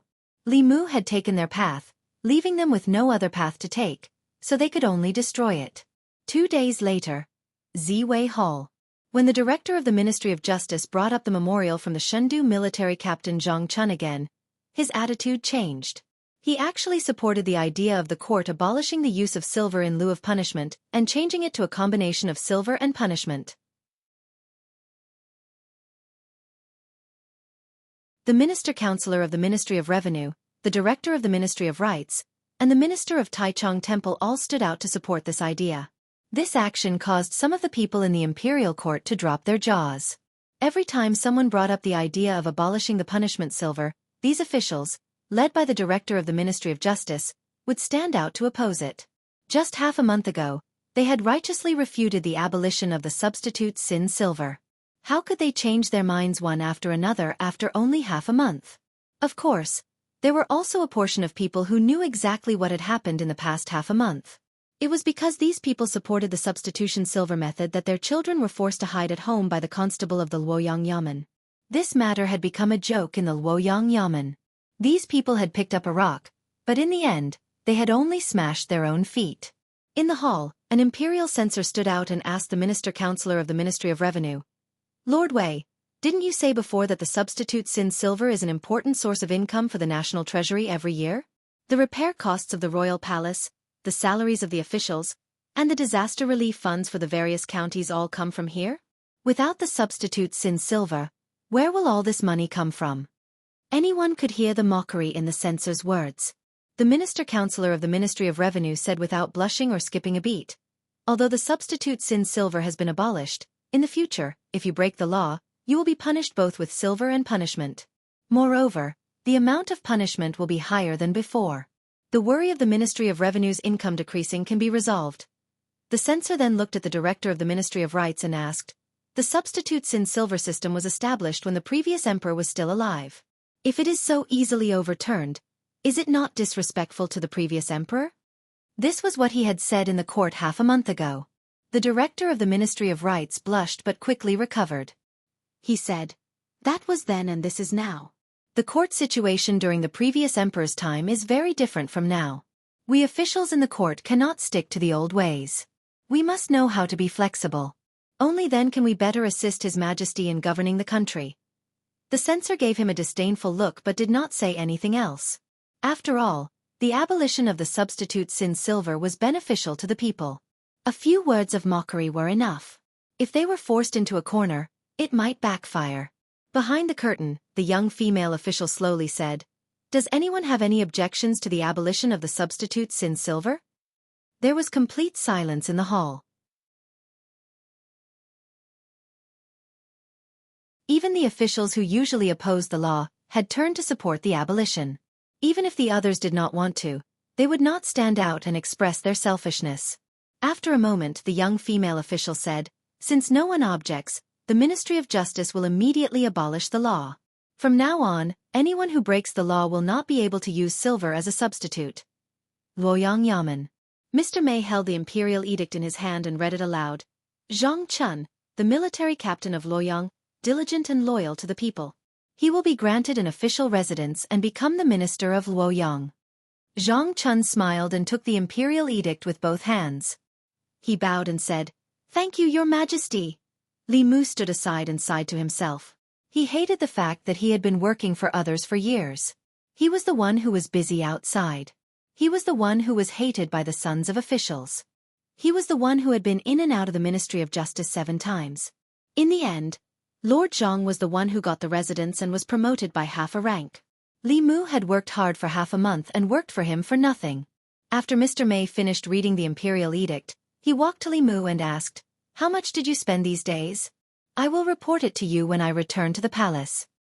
Li Mu said, 30 taels. Mr. Mei raised his eyebrows and said in surprise, 30 taels. He was not surprised that Li Mu had spent too much, but that it was too little. The abolition of the substitute silver would benefit the present generation and the future generations. Many knowledgeable officials wanted to abolish the law, but they all failed in the end.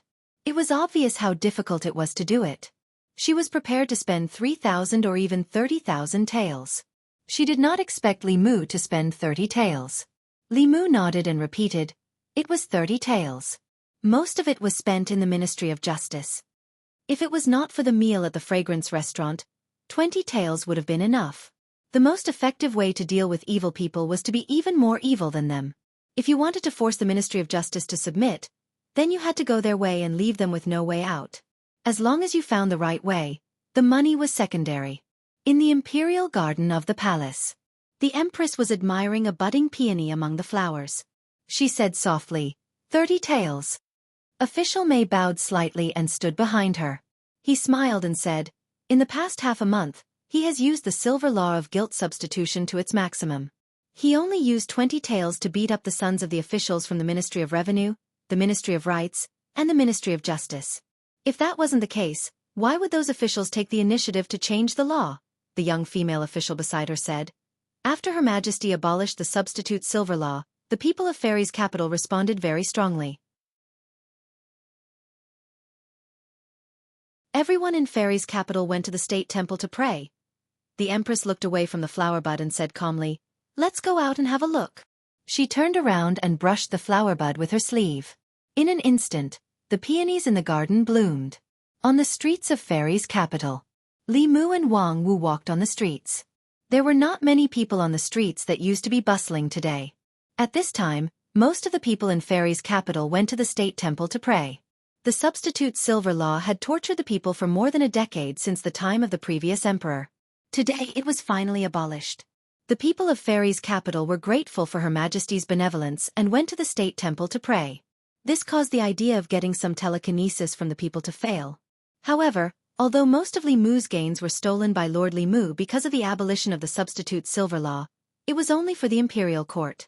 The people's trust in Li Mu would not decrease. This was all because of his punches on the streets of Fairy's capital. From afar, Li Mu saw a group of people coming from afar. They were all familiar faces to Li Mu. There was Wei Peng, the son of the vice-director of the Ministry of Revenue, Zhu Tsong, the son of the director of the Ministry of Rights, Xianxia, the son of the director of the Ministry of Justice, and the grandson of the minister of Taichung Temple. For the past few days, Li Mu had been waiting for them on the street for a long time, but they refused to come out. Now that he finally saw them, he couldn't beat them up for no reason because the silver art of crime substitution had been abolished. When they saw Li Mu, their first reaction was to turn and run. Later, they realized that the substitute silver law was abolished. What was there to be afraid of? They strode forward and focused their eyes on Li Mu. They were full of anger. Wei Peng suffered the most from Li Mu. His eyes were the fiercest, as if he wanted to eat him alive. Even though the bailiffs from the Ministry of Justice didn't hit him hard, he was still bedridden at home for nearly half a month. During this period, there wasn't a moment when he didn't think about taking revenge on Li Mu and washing away the humiliation he suffered that day. Li Mu glanced at him and said angrily, "What are you looking at?" Wei Peng smiled coldly and said, "What's wrong with looking at you?" Li Mu could not do anything to him. After all, the substitute silver law was changed. He had no reason to beat Wei Peng up. Not only did he have to be beaten up, but he also had to be fined a large sum of money. Seeing Li Mu standing there, Wei Peng twitched the corner of his mouth and asked, "What's wrong? Are you scared?" "This is not like you, Constable Li." Li Mu looked at him and said, "I'm warning you. Don't be too arrogant," Wei Peng mocked.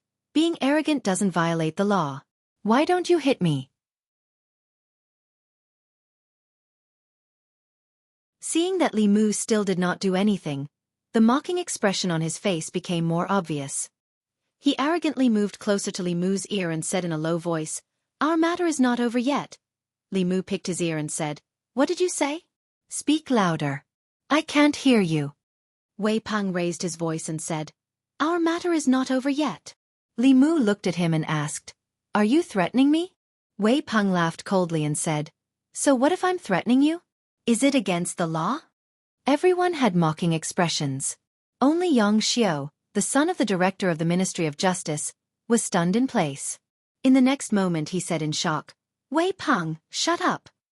As the son of the director of the Ministry of Justice, he had a much deeper understanding of the laws of the Great Zhou than Wei Peng and the others. Using words or violence to threaten and intimidate an official of the imperial court was truly against the law.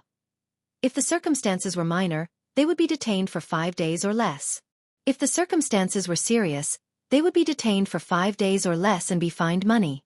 Xianxia wanted to remind Wei Peng, but it was already too late. "You don't know, right?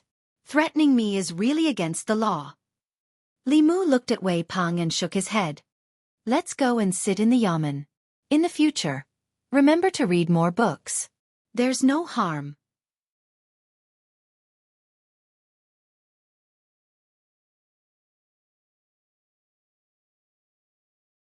Chapter 220.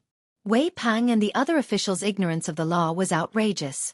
According to the laws of Great Zhou, threatening, insulting, and slandering others were not serious crimes.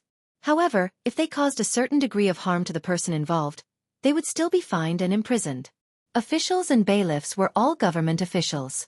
Threatening a government official was an additional crime. Li Mu had kindly taught Wei Peng this law. Wei Peng was still in disbelief. He looked at Xianxia and asked, "Is what he said true?" Xianxia nodded helplessly and said, "It's true." Wei Peng's face paled. He squeezed out a smile and said, "I was just joking." Li Mu's face darkened. He said, "Do I look like I'm joking with you?" Wei Peng turned and ran without hesitation. Just as he was about to leave, Xianxia grabbed his arm tightly. Wei Peng turned around and said angrily, "What are you doing?" Xianxia gritted his teeth and said, "You idiot! You can only be detained for 5 days if you threaten a government official. Resisting arrest and running away is not a matter of 5 days." Li Mu looked at him again. As expected of the son of the director of the Ministry of Justice, his awareness of the law was much stronger than Wei Peng's. Wei Peng stood there in a daze. His face was full of regret. Li Mu glanced at him and said, "What are you standing there for? Let's go." He held Wei Peng's arm behind his back and walked toward the Luoyang yamen. Xianxia looked at Zhu Tsong and said, "Isn't Minister Councillor Zhang of the Ministry of Rights also the Minister of Luoyang? Go and invite him. Maybe Wei Peng won't have to go to jail." Zhu Tsong shook his head and said, "It's no use. His Majesty just decreed that the Minister of Luoyang will be promoted to the Minister of Luoyang. Minister Councillor Zhang will no longer be the Minister of Luoyang." Xianxia sighed and said, "Then there's nothing we can do." A moment later, in the prison of the Luoyang yamen, Wei Peng sat in the prison. His face was extremely pale. No one knew whether it was because of fear or anger. Xianxia looked at Wei Peng in the cell and said, "There's no other way. You caused trouble first. My father can't save you. I can only wrong you to stay here for a few days.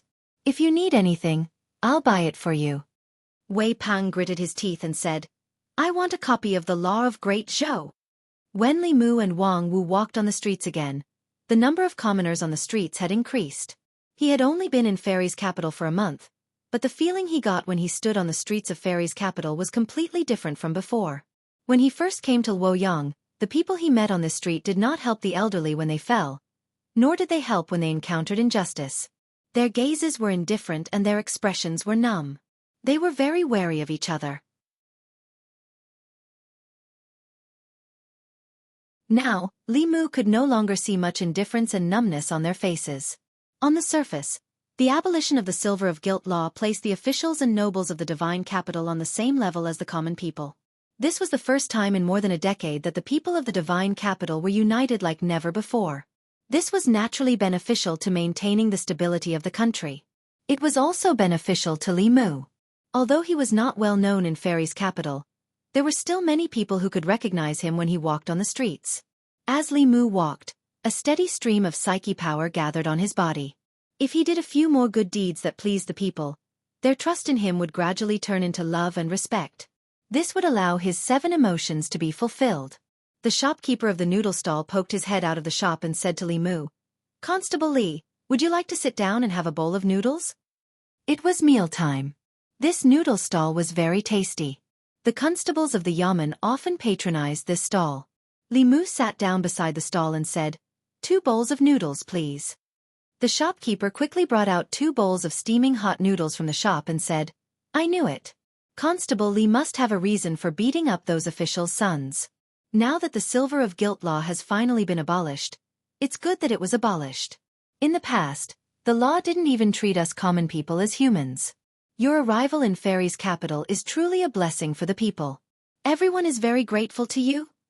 Li Mu put down his chopsticks and said with a smile, "The person you should really be grateful to is Her Majesty. If it wasn't for Her Majesty, the silver of guilt law wouldn't have been abolished." Li Mu knew very well why the officials of the Ministry of Rights and the Ministry of Justice could tolerate him repeatedly jumping around in front of them. It was because he had the internal guards behind him. Furthermore, the internal guard's protection of Li Mu was ordered by the current empress. Up until now, he had not even met the empress. He also didn't know when he would truly be able to ride on her coattails. Compared to the empress, the temptation of a 28-year-old 7th realm powerhouse was even greater for Li Mu. The successive emperors of the Great Zhou had a different cultivation shortcut from any other cultivator. The wisp of emperor's qi nurtured in the imperial ancestral temple could create an upper realm powerhouse for the imperial family. It was precisely because the empress received the recognition of the ancestral temple that she obtained this wisp of emperor's qi that she successfully ascended to the 7th realm. She also had the qualifications to become an emperor. Li Mu, who was eating noodles beside the noodle stall, didn't see the 3 figures standing behind him. It wasn't just him.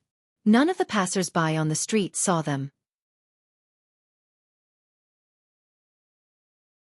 Seeing that there was no one around, the shopkeeper of the noodle stall said, 3 years ago, when Her Majesty just ascended to the throne, there was still a lot of criticism in Fairy's capital. However, everyone has to admit that in these 3 years, everyone's lives have been much better than before. Speaking of which, I've even seen Her Majesty once," Li Mu said in surprise. "You've seen Her Majesty?" The shopkeeper nodded and said, "I've seen her before. However, at that time, Her Majesty wasn't Her Majesty, nor was she the crown princess. She even ate noodles at my place. At that time, I never would have thought that she would become Her Majesty the Empress." Wang Wu finished his soup and put down the bowl. He said with disdain, "Stop bragging. When Her Majesty wasn't the crown princess, she was still the Zhou clan's legitimate daughter. Why would she come here to eat noodles?" The shopkeeper glanced at him and said, "Believe it or not."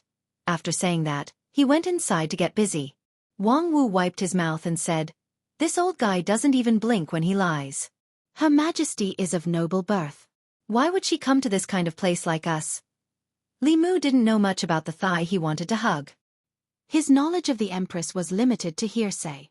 Wang Wu grew up in Fairy's capital and often collected information about the rich and powerful families. Perhaps he knew more than Li Mu. He looked at Wang Wu and asked, "How much do you know about Her Majesty?" Speaking of this matter, Wang Wu began to talk non-stop. "That's a lot. Her Majesty is the youngest daughter of Grand Tutor Zhou. She is devastatingly beautiful and has a very high cultivation talent since she was young. When she was 20 years old, she had already entered the 5th realm." "Devastatingly beautiful," Li Mu said suspiciously. "Didn't they say that after she married the crown prince, he didn't like her? If she's so beautiful, why wouldn't he like her?" In Li Mu's subconscious mind, although the Empress cultivation was high, she shouldn't be that beautiful. Otherwise, why would she still be a virgin when she became the Empress? If it wasn't because she was too ugly, then the rumors were wrong. Wang Wu looked around and said in a low voice, "Boss, I don't know. The crown prince likes men. This isn't a secret in Fairy's capital." Li Mu was stunned. He also lowered his voice and gossiped. "So the rumors that Her Majesty is still a virgin are true?" As soon as he finished speaking, he suddenly felt an inexplicable chill. The hairs on his body stood on end, and his entire body shivered. You're tuning in to the Wisdom Diary YouTube channel. Don't forget to subscribe and join us on this journey to catch the most captivating stories.